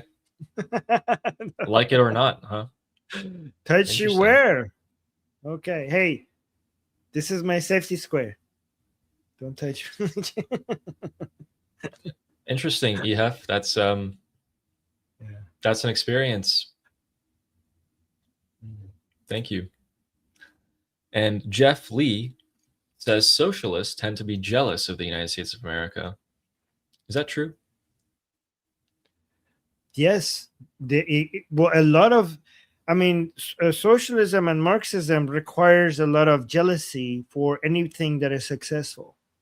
So it's not just United States. It's basically a huge part of Marxism. Anything that is connected to Marxism is motivated by jealousy for people who are successful. So United States is a subcategory of things that are successful. So yes, because United States is powerful and successful, you know, they kind of express it as being against power, and they kind of try to equate power with evil. Being powerful means that you're evil, right? But it's basically motivated by people who haven't found success, being jealous of people and societies and groups of people who have found success, and therefore they're powerful. So socialists tend to be jealous of not just the United States, but everything that is prosperous and successful and powerful. And that's why it's kind of lame to express their hatred for power with jealousy. So they come up with their own entire philosophy to kind of express their hatred because of jealousy, to make it seem like it's academic and it's based on caring for the poor or equality and stuff like that. But it's basically mostly motivated by jealousy for successful people. Interesting. I didn't know that. Sweet. Thank you. There you go, Jeff Lee. You're right. And Rooster says, hello, I've been gone for a while preparing for the 4th of July at my job. So can I get a summary of what's been happening this past week? Yeah, you, so here's, I feel bad for you, Rooster, because you left and stopped watching when we were at a very low point. We were all feeling kind of depressed. And then this week, we've actually been feeling quite the opposite. Everything's kind of coming together and we're seeing what's happening, what direction we're heading potentially. So here's what's been happening. We had Bahrain and Kuwait get hammered as per usual. We had a huge coup in Iraq. The prime minister has come out. He's arresting hundreds of corrupt politicians, a lot of them linked to the IRGC and the Islamic Republic. He's getting everyone. He's going after, wow, like literally everyone. And it's been happening every night. So for the past, I think it's about like 3 or 4 nights now, arresting, getting everyone, confiscating their money, seeing where that's going to. A lot more gas leaks around Iran. So Mossad and the Immortal Guard have been active. There's assassinations of admirals in the Islamic Republic, stuff like that. The Islamic Republic regime supporters are getting really agitated. They're like, what the hell is this? We're losing everything. We're losing, Lebanon. We're losing the Strait. Is Ghalibaf really on our side? Is Pezeshkian on our side? Is fighting each other, pointing fingers. The IDF has they've done most of the heavy work so far in destroying Hezbollah. It looks like they're just finishing them off at this point, roughly. Israel's ready to strike the Islamic Republic without the U.S. forces. They've labeled their new operation already. They said they picked out their targets. They know what to hit, when to hit, and everything like that. So Israel Katz, the defense minister, has come out and said that we're ready. The Kurds have invaded Iran. So hundreds of Kurdish fighters, and apparently now multiple groups of Kurdish separatists are involved. And there are IRGC casualties. They're being underreported. Kurdish fighters have also gotten casualties. So this is great. Both sides are being weakened, which is perfect for the Iranian people because we hate both of them. And then, yes, Khamenei's funeral is coming up in 4 days. And they are recruiting the mentally insane, like grade 3 mentally insane. Brother has schizophrenia and has shot someone. They're giving him a gun and telling him to provide security. And they built this huge structure. They're trying to prevent past mishaps from happening. And people are coming out on the Islamic Republic state media saying, yeah, we're talking about dissolving the IRGC at the highest level here in the government in Iran. The Assembly of Experts got duped. They're coming out. There's a whole lot of division happening. And Ghalibaf's trying to keep everything together, but it's getting harder and harder every day. Other than that, the United States military is probably going to help out in Lebanon directly. They are bringing in the US Boxer. The US Boxer is off the coast of India. It's approaching Iran, which is a huge indicator. That's 2,000 Marines, elite fighting force they could deploy into the southern coast of Iran potentially. And other than that, I'm trying to think. It's about it, right? Did I miss anything? I mean, there's a whole bunch of videos from the internal politics of Iran, but if I want to go through that, we're going to be here. But that was a pretty good summary. Yeah. Yeah, that's what's been happening. So it's mostly good news. The bad news is that the Islamic Republic sold $4 billion worth of oil, and it's getting $3 billion more from Qatar. But supposedly that money is going to American farmers. So We'll That's see. what Hopefully. everyone's been watching to see if it's happening or not. So yeah, you missed a lot of good stuff. Also we had a golden bikini G-string as well that came out recently. I don't know if you saw that. Yeah, some corrupt Iraqi officials. Yeah. Yeah, that was the weird we were not expecting that. So yes, United States basically helped make sure Iraq doesn't get a shitty prime minister. Nouri al-Maliki and Ali al-Zaidi became the prime minister a few months ago, and because of that, there has been just since two nights ago, Ali al-Zaidi has been going out around and arresting many politicians within Iraq that are loyal to the Islamic Republic and are proxies of the Islamic Republic, going to their offices and basically finding a shit ton of money that they receive from the Islamic Republic. And here, let me show this. Just a quick summary. Let me actually zoom in this picture. And basically all of this going into the office, basically these are USD, all in cash. And then we have this one over here. So many different offices, all have like of different politicians within the Iraq that are you could see based on the frames that they have in their office, they're more loyal to the Islamic Republic than they are to Iraq, and finding a shit ton of money in their offices from the Islamic Republic, like a lot. But also for some so there's a lot of Rolexes, USD, gold, Iraqi dinar, but also this golden bikini for some reason, which belongs to this woman. So Ali, at what point during covering the news in the Middle East and geopolitics of the Islamic Republic, Iraq, Lebanon, Israel, Syria, did you think that we're going to be discussing a golden bikini being used to fund Shia jihadi terrorism by the Islamic Republic in the Middle East? Zero. Wouldn't have crossed my mind ever. Wouldn't cross your mind. Okay. Never would have crossed my mind. mind. That happened. Yes. Yeah. By the way, this would not fit her for sure. Yeah, she's a little bloated. Yes, a little bit. Okay. Oh, and then another key thing, Prince Reza Pahlavi and his team are talking more openly about arming the Iranian people with modern tactics and weapons. So it seems like that's another direction that we're going. And yeah. Okay. Yeah, good question. That was a good summary.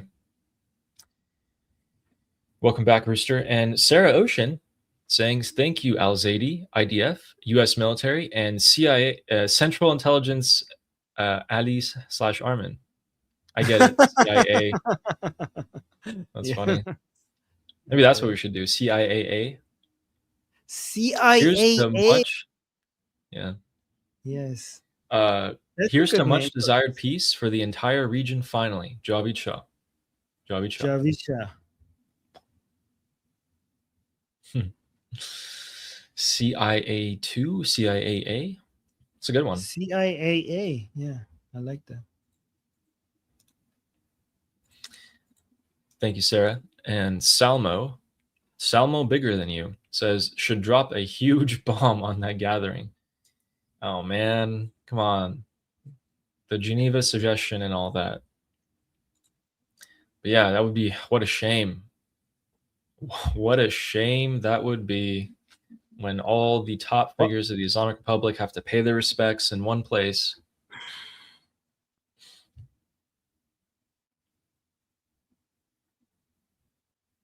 But hey, don't worry. They'll check and see where they came from and where they went. And, I mean, this is going to be activity. There's going to be some activity.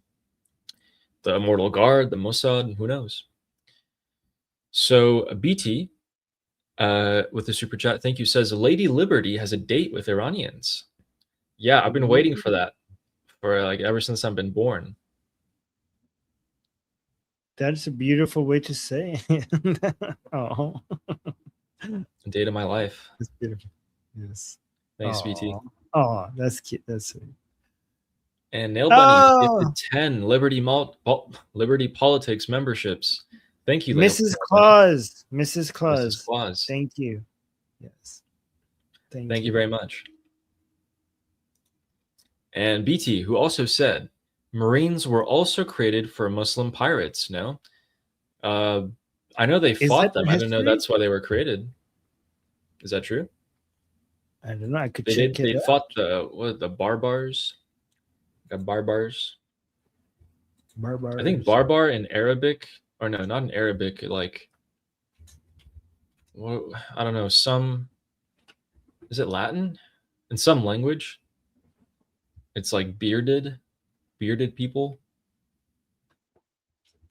No, barber is the voice. I think the Romans understanding of what the people in Africa sounded like when they were talking is bar.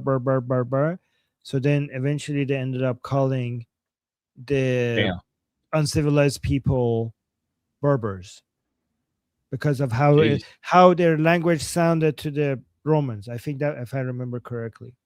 So the Marines were created in 1775 to fight the British, not the Berber. But however, as asked in, okay, so they were deployed against the Berberi Muslim pirates in North Africa. But originally they were created to fight the British. Interesting. Thanks, BT. And then Che from Ardam says, Mojtaba loves some hot butter on his horn. Thank you for that message. It's great. Yeah, if he's got any of that left, you might be right. That's more disgusting than what my fridge comment. I don't know about that. Maybe. And General Patton saying, if the Marines land on the coast, how will the majority of Iranian civilians react? Hopefully, they will be treated as liberators. Yeah, they will, but don't think that all of them will think that. There is going to be a portion who are like, oh my God, this is America finally coming to reduce Iran to dust and rubble and kill us all. And then the regime supporters are also going to be like, oh my God, the Americans, we must fight, jihad, this and that. So I would say the vast majority of the Iranians will be fucking finally. Yes. In all corners of the country, there will be celebration. And especially afterwards, like, I was thinking that CENTCOM might as well just move its headquarters to Iran and establish bases in eastern Iran. And that way you have a perfect front against not only China, but like, you know, all the buffer mountains you have in between. Like, it's a perfect area. Plus all the natural resources, like the minerals, rare earths in Afghanistan, Iran, Kazakhstan, Kyrgyzstan. It's a perfect spot to be, really. You know, just like Israel would be the perfect guard against all, you know, everything in that area, you know, Syria, Lebanon, anything that could happen in Iraq, then Iran could expand that, you know, American allied protection guard all the way to the borders of Pakistan and Afghanistan. You know, keep pushing east. Israel has that, you know, you have your main ally, Israel. Now you have another main ally, Iran. Keep getting closer to China and push back against their influence in that region. Exactly. Oh. Yeah, so here's what I'm thinking. Like, you just put a base right here, like somewhere in eastern Iran, and then boom. This entire area is, you know, covered. Then you have Indo-Pacific comm here. So yeah, you've got Alaska here. Yeah, I mean, pretty much. It would be a great way to start surrounding China. Yeah, from all sides. So yeah, Great way. we're gonna have to be. You have to get closer, work militarily closer with the Philippines, South Korea, and Japan to surround China from the east. Maybe also start working with Vietnam. Vietnam is not very militarily, working, that much in cooperation with the United States yet, but Philippines, Japan, and South Korea are, and and also Taiwan. We could, why that's kind of difficult, but yeah. So we have them from the east, then we also get them from the west. Keep pushing, keep surrounding China. Yeah, it'd be a great strategy. So there you go, General. And Fizz Engesis saying 2,000, well-deserved, Ali. Onward to 10K subs. Woo! Yeah, 20% of the way there. We did it. Let's go. Let's go. Yeah. Thank you all. Would not have been possible if you guys weren't showing up and giving me such like positive comments and everything. It's really motivation. Thank you. Well deserved. Yeah, and actually Fizz Engesis became a honorable member the other day. So thank you as well. I just want to say that. Red Backpack became a YouTube member. Welcome on board. Good to have you. As well as Arash Amiri is also a YouTube member. So welcome to you both. Welcome. Don B says, Armin, are you going to be doing any more Iranian Revolution live with Goldie in the afternoons? Not anymore, but was very much in support of Goldie and everything she does, and she's love her and support all her work. Yeah. Thanks, Don B. And we you. have Cap saying, so glad I found this through Armin. Top tier insight. Ooh. Ooh, Armin, how does that make you feel? That's really good. I think maybe she's saying, so glad she found you through me. Yeah, that you. So guys, Armin was the one telling me. So I joined his group discussion on school. Yeah. And I would join and I'm like, oh my God, like, I think Armin is so smart. I think he gives such good insight. I'm going to go ask him my personal questions and discussions and all of that. And then he's eventually started asking me for my opinion. And I would start giving, and he's like, wait, this Addy guy is kind of smart. Let's, you should make a YouTube channel. I was like, no. And then he kept saying it. I was like, okay, you know what? Maybe I should do it. And then he took the gamble, took the chance on going live with me. And here we are, like 2 months later. So it's going pretty well. What do you think? Yeah, I think it's going better than I even expected. Yeah. It's going great. Thanks, Cap. Thank you.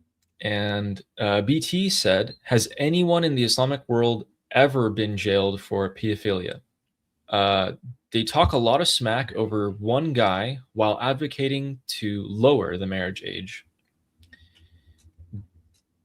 They have, with like reluctance, like it's not here in the West. It's kind of a little bit different.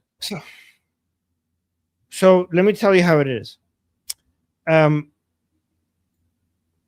sex with children is legal in Iran as long as you marry them. So for you do go to jail for having sex with children in Iran if you have not married them. And the crime that you have committed is not having sex with children, is having sex with somebody that you haven't married. So if in Iran, if you rape a 10-year-old, okay, that is not a crime if you're married to her. And if you're not married to her, it's a crime not because she's 10, but because you had sex with somebody that you weren't married to. It would have been the same crime if you had sex with her if she was 50, 40, or 30.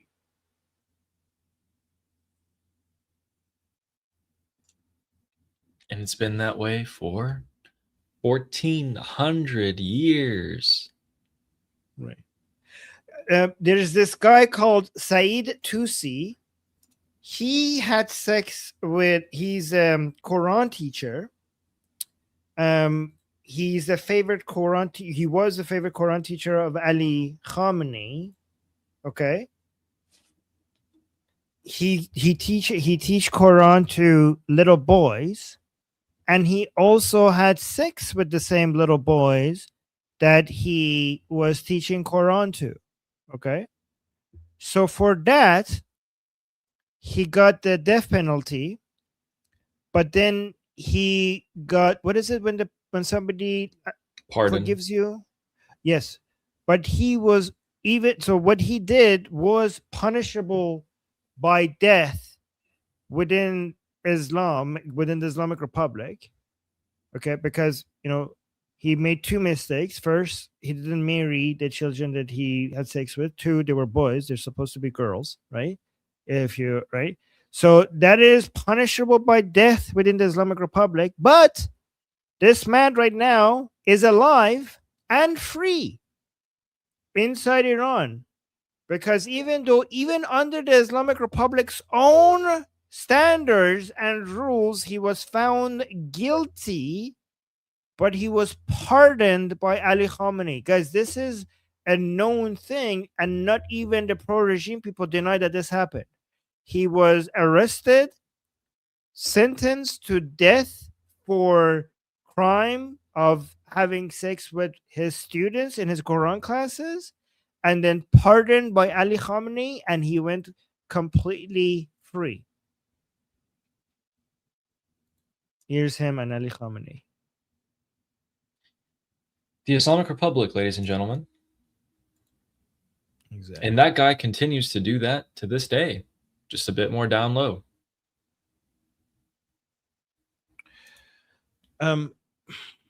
Wait, also let me tell you this also, BT.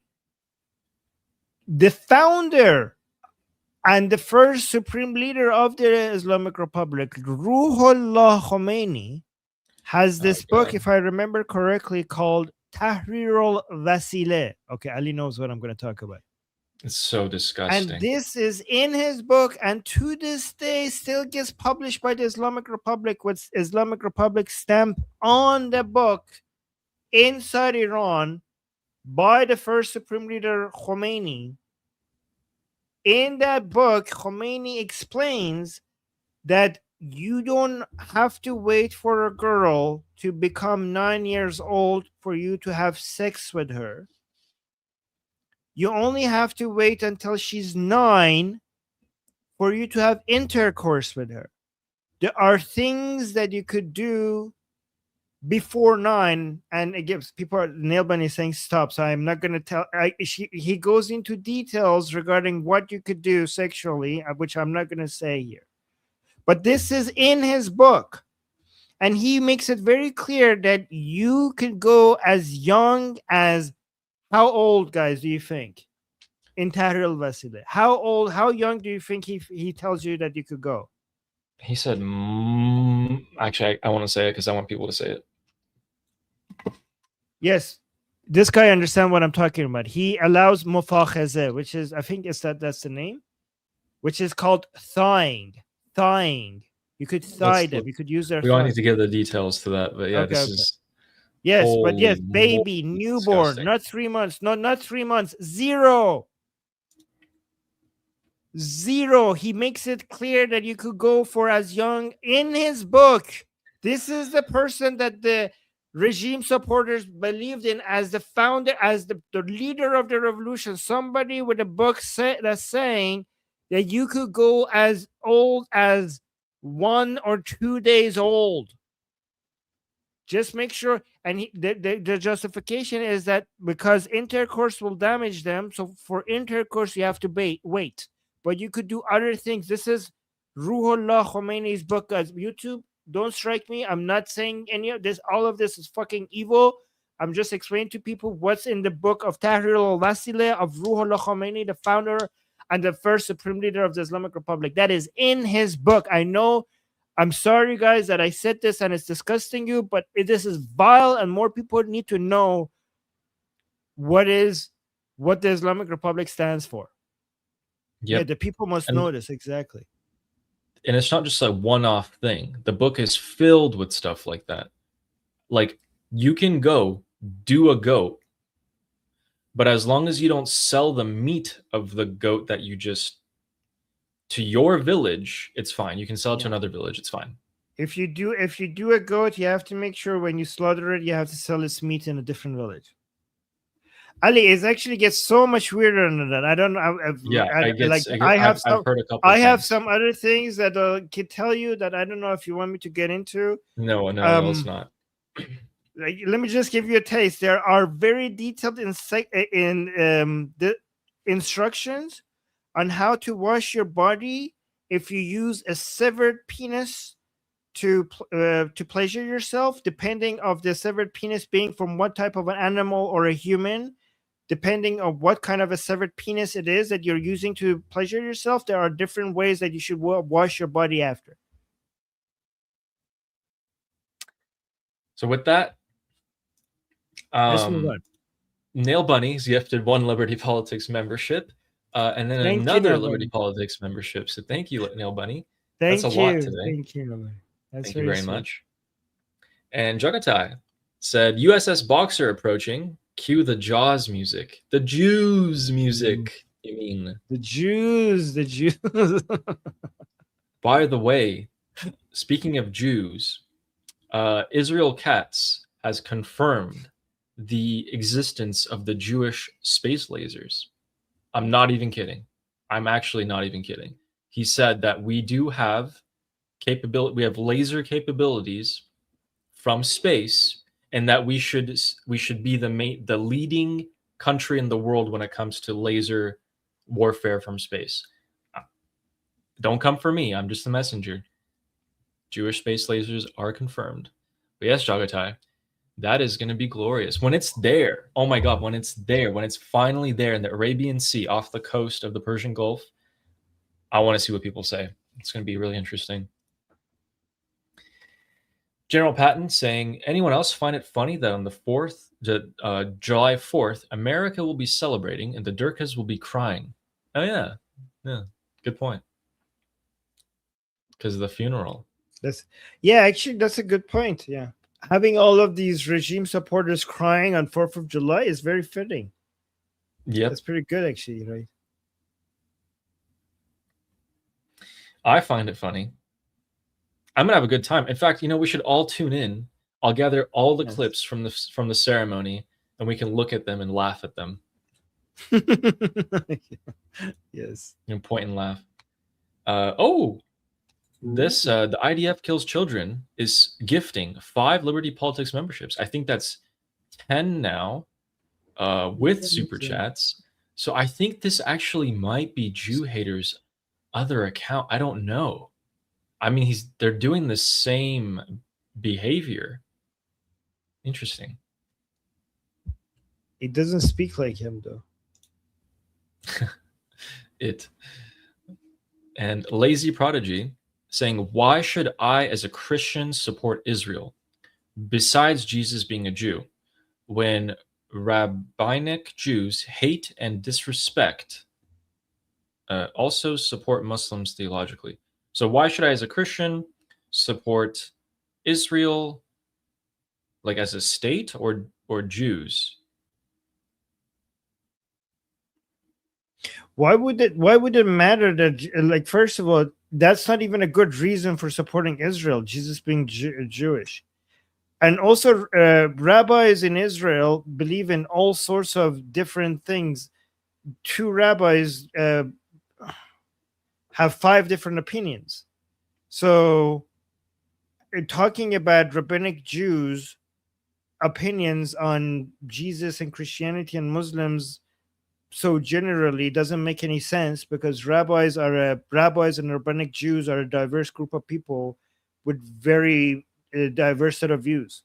Just like in the United States, we have Christians with a diverse set of views. In Israel, we have secular, and also Israel is not just rabbinic Jews. Israel is a nation with a diverse group of people. Some of them are religious Jews, some of them are secular Jews, some of them are atheists, some of them are Muslim, some of them are Christian. So Israel is a diverse group of people with many diverse set of opinions, and your supporting Israel has nothing to do with Christianity, you being a Christian, and Israel being a majority Jewish country. It shouldn't be about Christianity or Judaism at all. It should be about the fact that Israel is the model ally of the United States. It should be about the fact that Israel as a country, regardless of being Jewish or not, and regardless of you being a Christian or not, which is irrelevant to this discussion, has fought against America's enemies and the world's enemies more than almost any other country on the planet. Israel's soldiers have killed more of America's enemies than even America's own soldiers, putting their soldiers and their civilians at risk of killing your enemies. Israel is the shield between your country and every country, honestly, even if you're not American. I don't know where you're from. Every country and the enemies of the world. Israel has reduced the world from its greatest evil more than any other country on the planet. And also Israel stands for the values and the methods and the ideals that makes the whole world a better place. You know, I don't know if you're American. If you are American, I mean, I think you are, because it says US dollars. Israel's goals and interests are more aligned with the United States than any other country on earth.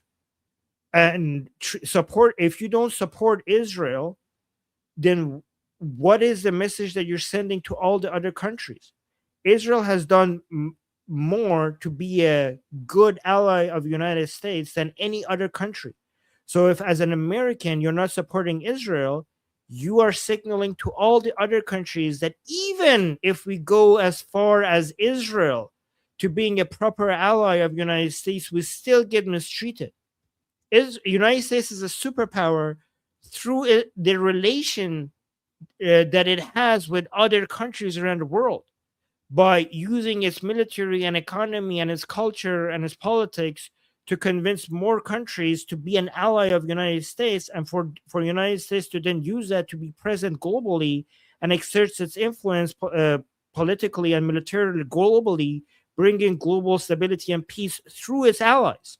So given how important it is for the United States to maintain a good relationship with its allies globally, you need to signal to the world that there's a benefit to be a U.S. ally.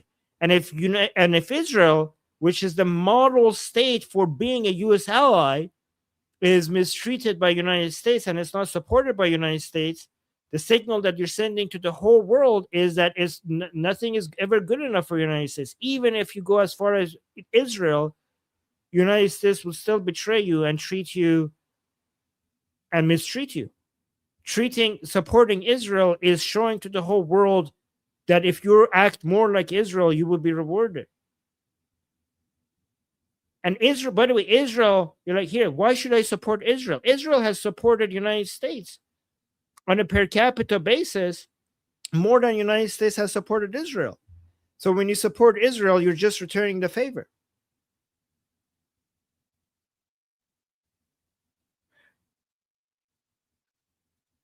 Also, Israel is a civilized country and is surrounded by a whole bunch of barbarians. So supporting Israel is supporting civilization. Yeah, exactly. They're probably the only country in the Middle East that are aligned with your values, Lazy Prodigy. So we have some quick breaking news here. In Iraq, in Baghdad, at the moment, it is an active war zone. It looks like the terrorist militias are striking back. They have launched suicide drones, waves upon waves of terrorist fighters, apparently, and have shot down a US or Iraqi military UAV that's been circling around the US embassy. So that crashed near the US embassy. The streets are filled with gunfire, like massive amounts of gunfire. And yeah, the terrorists strike back at Al-Zaidi, trying to get rid of them. Interesting. Yeah, so that's Wow. continue to give you guys updates on that. And then, Nima Farce has a super chat here. He said Ejei got removed. Close. Not yet. Close. But he's going to be. They're looking to replace him. Guys, Ejei, do you have a picture of him that we could show people? Because I think people know his face more than his name. So yeah, this guy. So yeah, Nima's pointing out that this guy is getting, I guess, I mean, I don't even know if he has a term. He's been there for a while, but he's going to get replaced soon, basically. And they're saying that Mojtaba Khamenei wants that to happen. Ooh, interesting. So yeah, the news is that Iran's Supreme Leader Mojtaba Khamenei plans to remove Judiciary Chief Ghulam Hossein Mohseni Ejei at the end of his first 5-year term and appoint a new figure to lead the judiciary, sources familiar with the matter told Iran International. How long has he been there? It's been a while, right? I don't know. Yeah, that's a good question. Close to 5 years, maybe 4 years. Yeah, this guy is the guy who he wants to kill as many people as possible to deter the Iranian people from coming out again.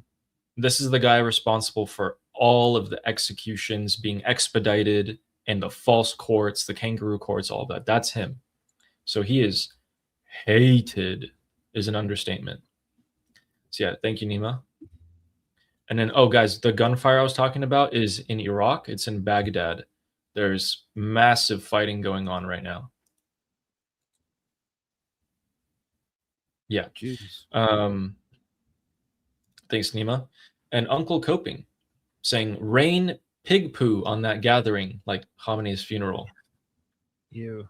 I think they should drop some other stuff. No. Okay. But of course not. That would be, that would be a lot. I mean, that'd be ridiculous.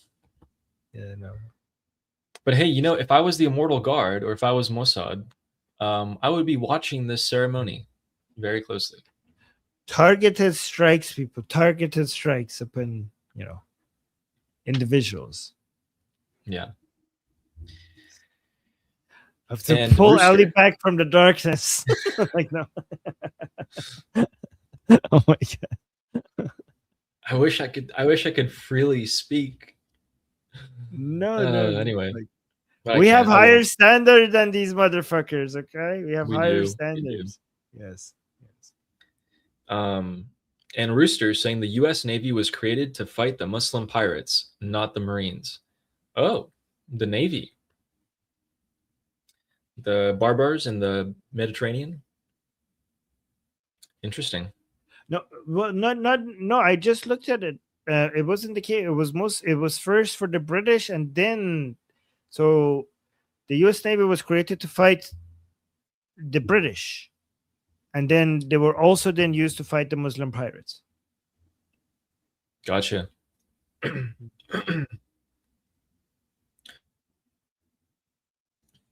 And thanks, Rooster. And we have Nuala. This is where I come. This is where I come for my daily info fix. Thank you so much. Well, thank you for showing up. Yeah, you'll get all your Iran-related news to come here. Again, isn't it so interesting that just a week or two ago we were like, oh man, we don't like the direction at which things are heading, and then this week we're like, we like the direction at which things are heading. Changes so fast. Yeah. Next time things are looking bad, just remember that things will go back up again. Yeah, exactly. Whenever you're on your roller coaster on high days, remember that we used to be on a low day. So next time that you're on a low day, remember that we're gonna go back to having high up days. Yep. Thanks, Nola. It's very kind. And Kelly, let's get Addy to his goal. Love listening to both of you. Thank you. It's very kind of you. Yeah, I just want to make you guys well informed and show you that it's not all over. So thank you, Kelly. Confetti. And confetti. Thank you. Very kind. Thanks so much, Kelly. Thank you so much. And NA says, no IRL with Goldie is the end of an era. Why? I'm sure they're going to keep on. Yeah. I'm sure it's going to We're friends happen. And we're supportive of each other's work. And yeah, all good. Yeah. Yeah. We're all on the same side. Nothing bad has happened, guys. Nothing bad has happened. And Momo says, love your analysis, Ali and Armin. Thank you. Oh, thank you, Momo. So kind. Thank you. That's a cute picture. Cute little baby. Very nice. And General Patton saying, free Iran will be in need of wood chippers of you know. Oh my God. I do? Well, I don't get it. For chopping wood, I think. For chipping, for chipping or chopping. It's for wood. It's for wood. Yes, I'm sure we're gonna need that for wood chipping purposes for sure. Okay. Yes. So, don't give Ali ideas. He already is. Oh wait, he already has too many. He already has too many dark ideas. Don't encourage him. Okay, I'll think about it. No. Thanks, General Patton. And we have Fleshy Interloper who says, I wasn't ready for that. Yes. Yeah. Guys, let me know in the no, guys, was that too much information? Did I went to let me know in the chat. Did you prefer me not sharing? I'm not gonna do it again. Okay. All right. Don't worry, Afaba. If that was too much information, let me know if it's too much information. But me describing what was in Tahrir al-Wasile, did you prefer if I didn't share that? I know it was disgusting, but yeah, too much. Don is saying too much. I feel like I just felt like it's important for people to know how vile this gets. But if it's too much, I'll try not to do that as often. So yeah, Don is saying yes, it was too much. Okay, sorry about that. Well, we can summarize it without giving the details. No, don't do it. But it's not right now. Yeah, I just said the details. But I'm not going to do it again. But I just think like sometimes people don't understand how vile this ideology gets. Yeah. So next time we just tell people the general gist, and you guys already know it. So yeah. Poor Fleshy.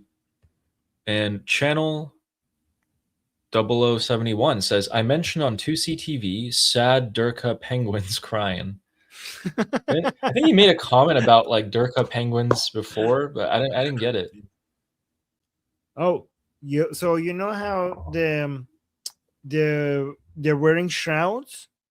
The pro-regime people who are against the MOU, they come out and wear shrouds. So they're wearing the black chadors and then they're wearing the white shrouds. So guys, the pro-regime people, they're wearing shrouds when they're protesting to threaten the regime if they keep going with the MOU, because they're saying we're ready to die. So that's why we're wearing white shrouds. So they have their black hijab and their black chador, and they're wearing whites in the front and white in the back. So they look exactly like penguins.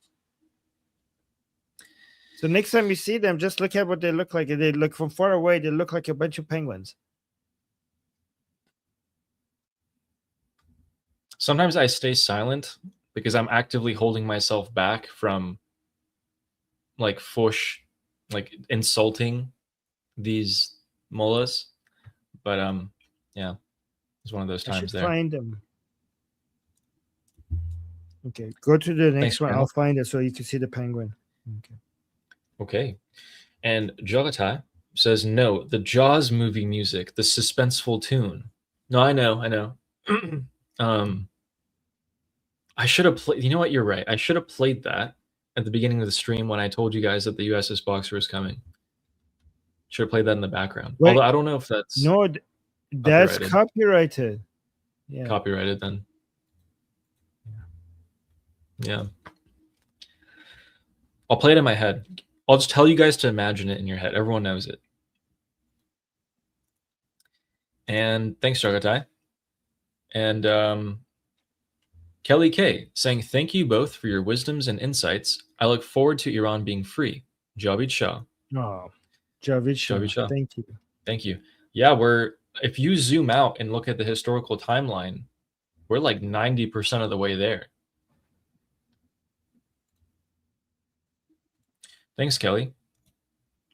And Nacho saying the rabbi who backs Muslims is Tovia Singer. One guy.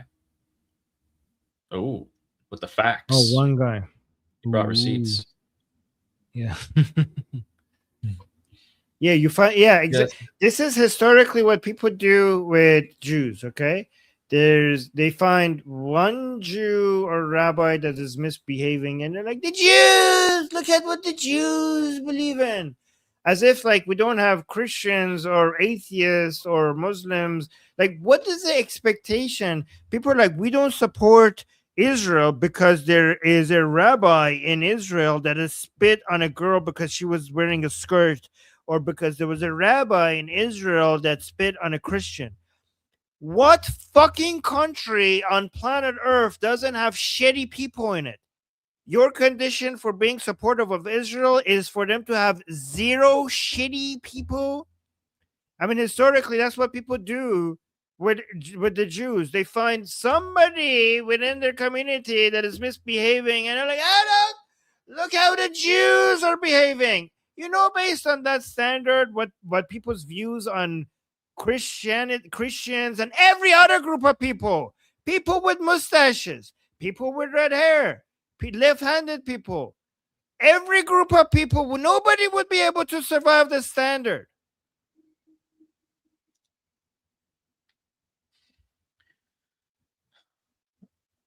Yep.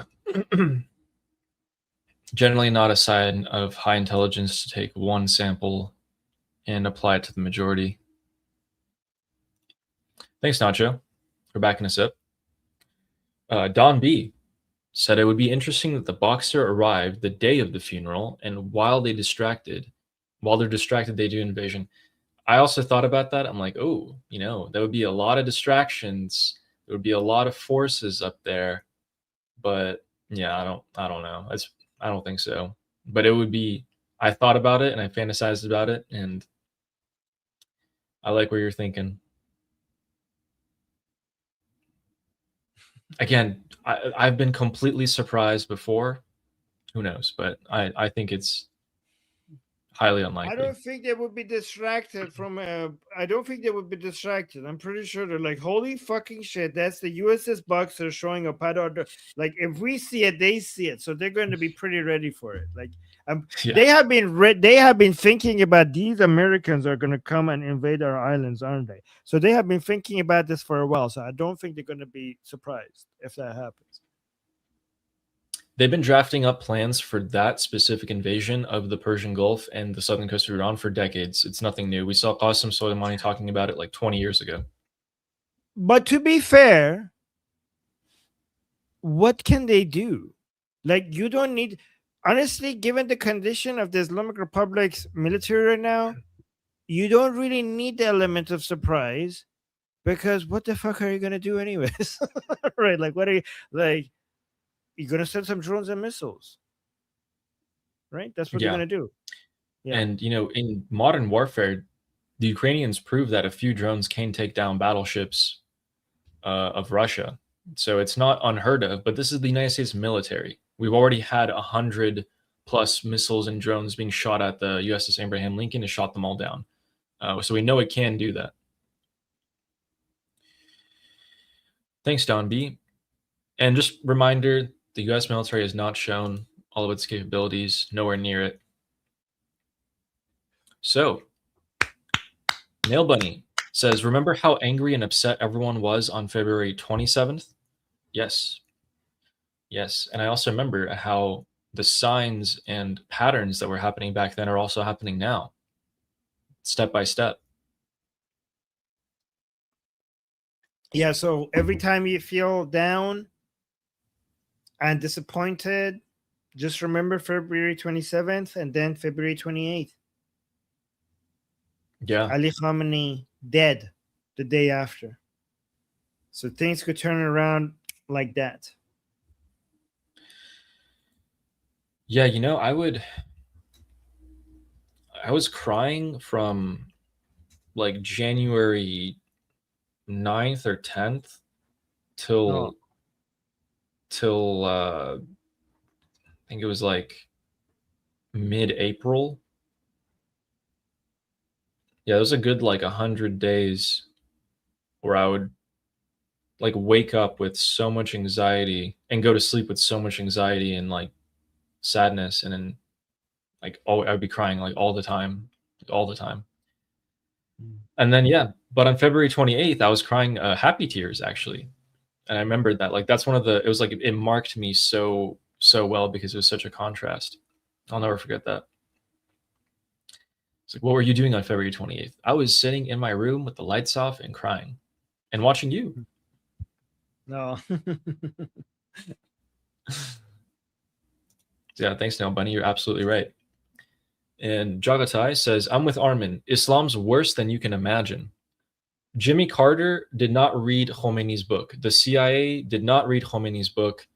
No one read Khomeini's book, because if they did, they would have been like, what is this?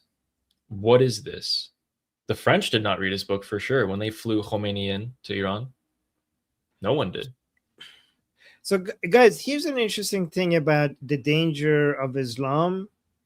These vile, disgusting teachings of Islam is not what makes Islam the most dangerous ideology. Well, I mean, besides communism, right? The reason why Islam, because you could have gross and vile and horrendous teachings here and there in your ideology, and it would just sit there and people don't do anything about it, and it's just sitting there in a tag somewhere, and it's just there, right? The main reason why Islam is dangerous is actually more nerdy. Like, it's a lot more boring. Like, I could spend days just sitting here and showing you what wild, weird, crazy, funny, hilarious, retarded parts of Islam.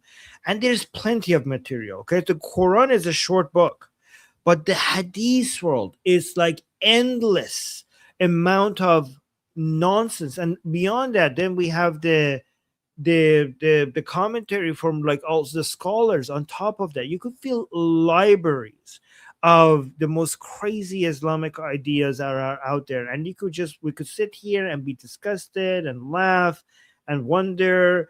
But the main thing, and again, this is the boring but the true part, the main reason why Islam is one of the most, if not the most dangerous idea. The reason why I say if not the most is because I consider communism to be as dangerous, if not more dangerous, compared to Islam.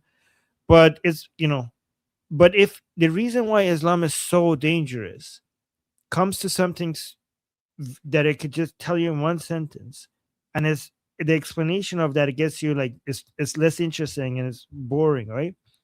Is that Islam is not just a religion. Islam is a world model. And if people understand that, they will understand that they understand that fighting against Islam requires a completely different mechanism. If you understand this reality about Islam, Islam is not a religion, just a religion. It's not about faith and worship and personal morality. Islam is a world model. And for you to understand that, you have to see that because Islam is a world model, that means that it's not in competition with Christianity, Judaism, Hinduism, or atheism. That is not its main competition. Islam is a world model. That's why it's in competition with the current global Western model led and maintained by the United States of America. The current world model that we have, that's the competition. We have three main world models: the Islamic world model, the communist world model, and the current existing Western-led world model that came out of the Age of Enlightenment in Western Europe, and it was first established by the American Revolution, and then it became the standard globally after the World War II and after the Cold War. That is the competition to Islam. That's what Islam finds itself at odds at, because Islam has world domination in mind, making the whole world submit to its structure in mind. It's not about converting people's faith into this new religion. It's about full global dominance and making everything in the world submits to this structure. And if you understand that, you will understand the expansionism that is inherent within Islam.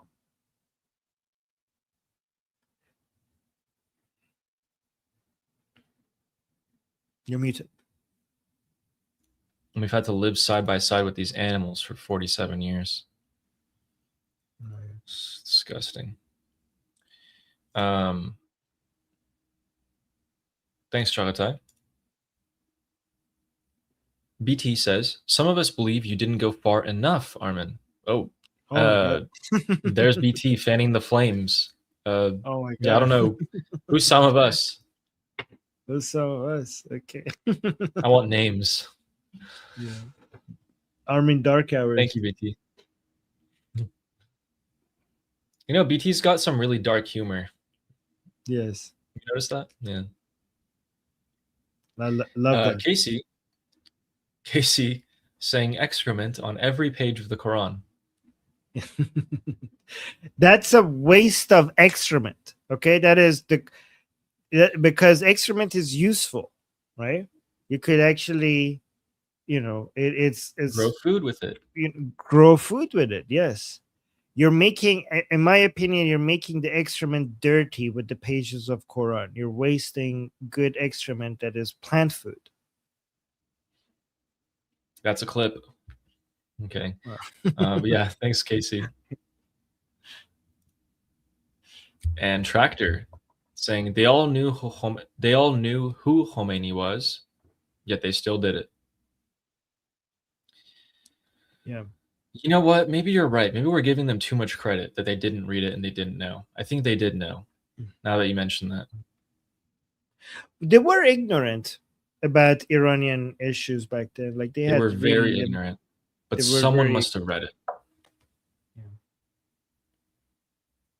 Yeah. And decided not to say anything about it. Oh, man. Thank you, Tractor. And with that, guys, that is what we wanted to cover for today. There's just a couple other stuff. But we'll tell you tomorrow because, these are things that are going to be things ongoing. Are escalating in Iraq. Like the terrorists are pushing back. So we're probably going to have a really crazy day tomorrow. Oh, yeah. The gunfire is still going on. And then the drone that was shot down was a U.S. drone. So, yeah, interesting. Guys, tomorrow is going to be a very interesting day.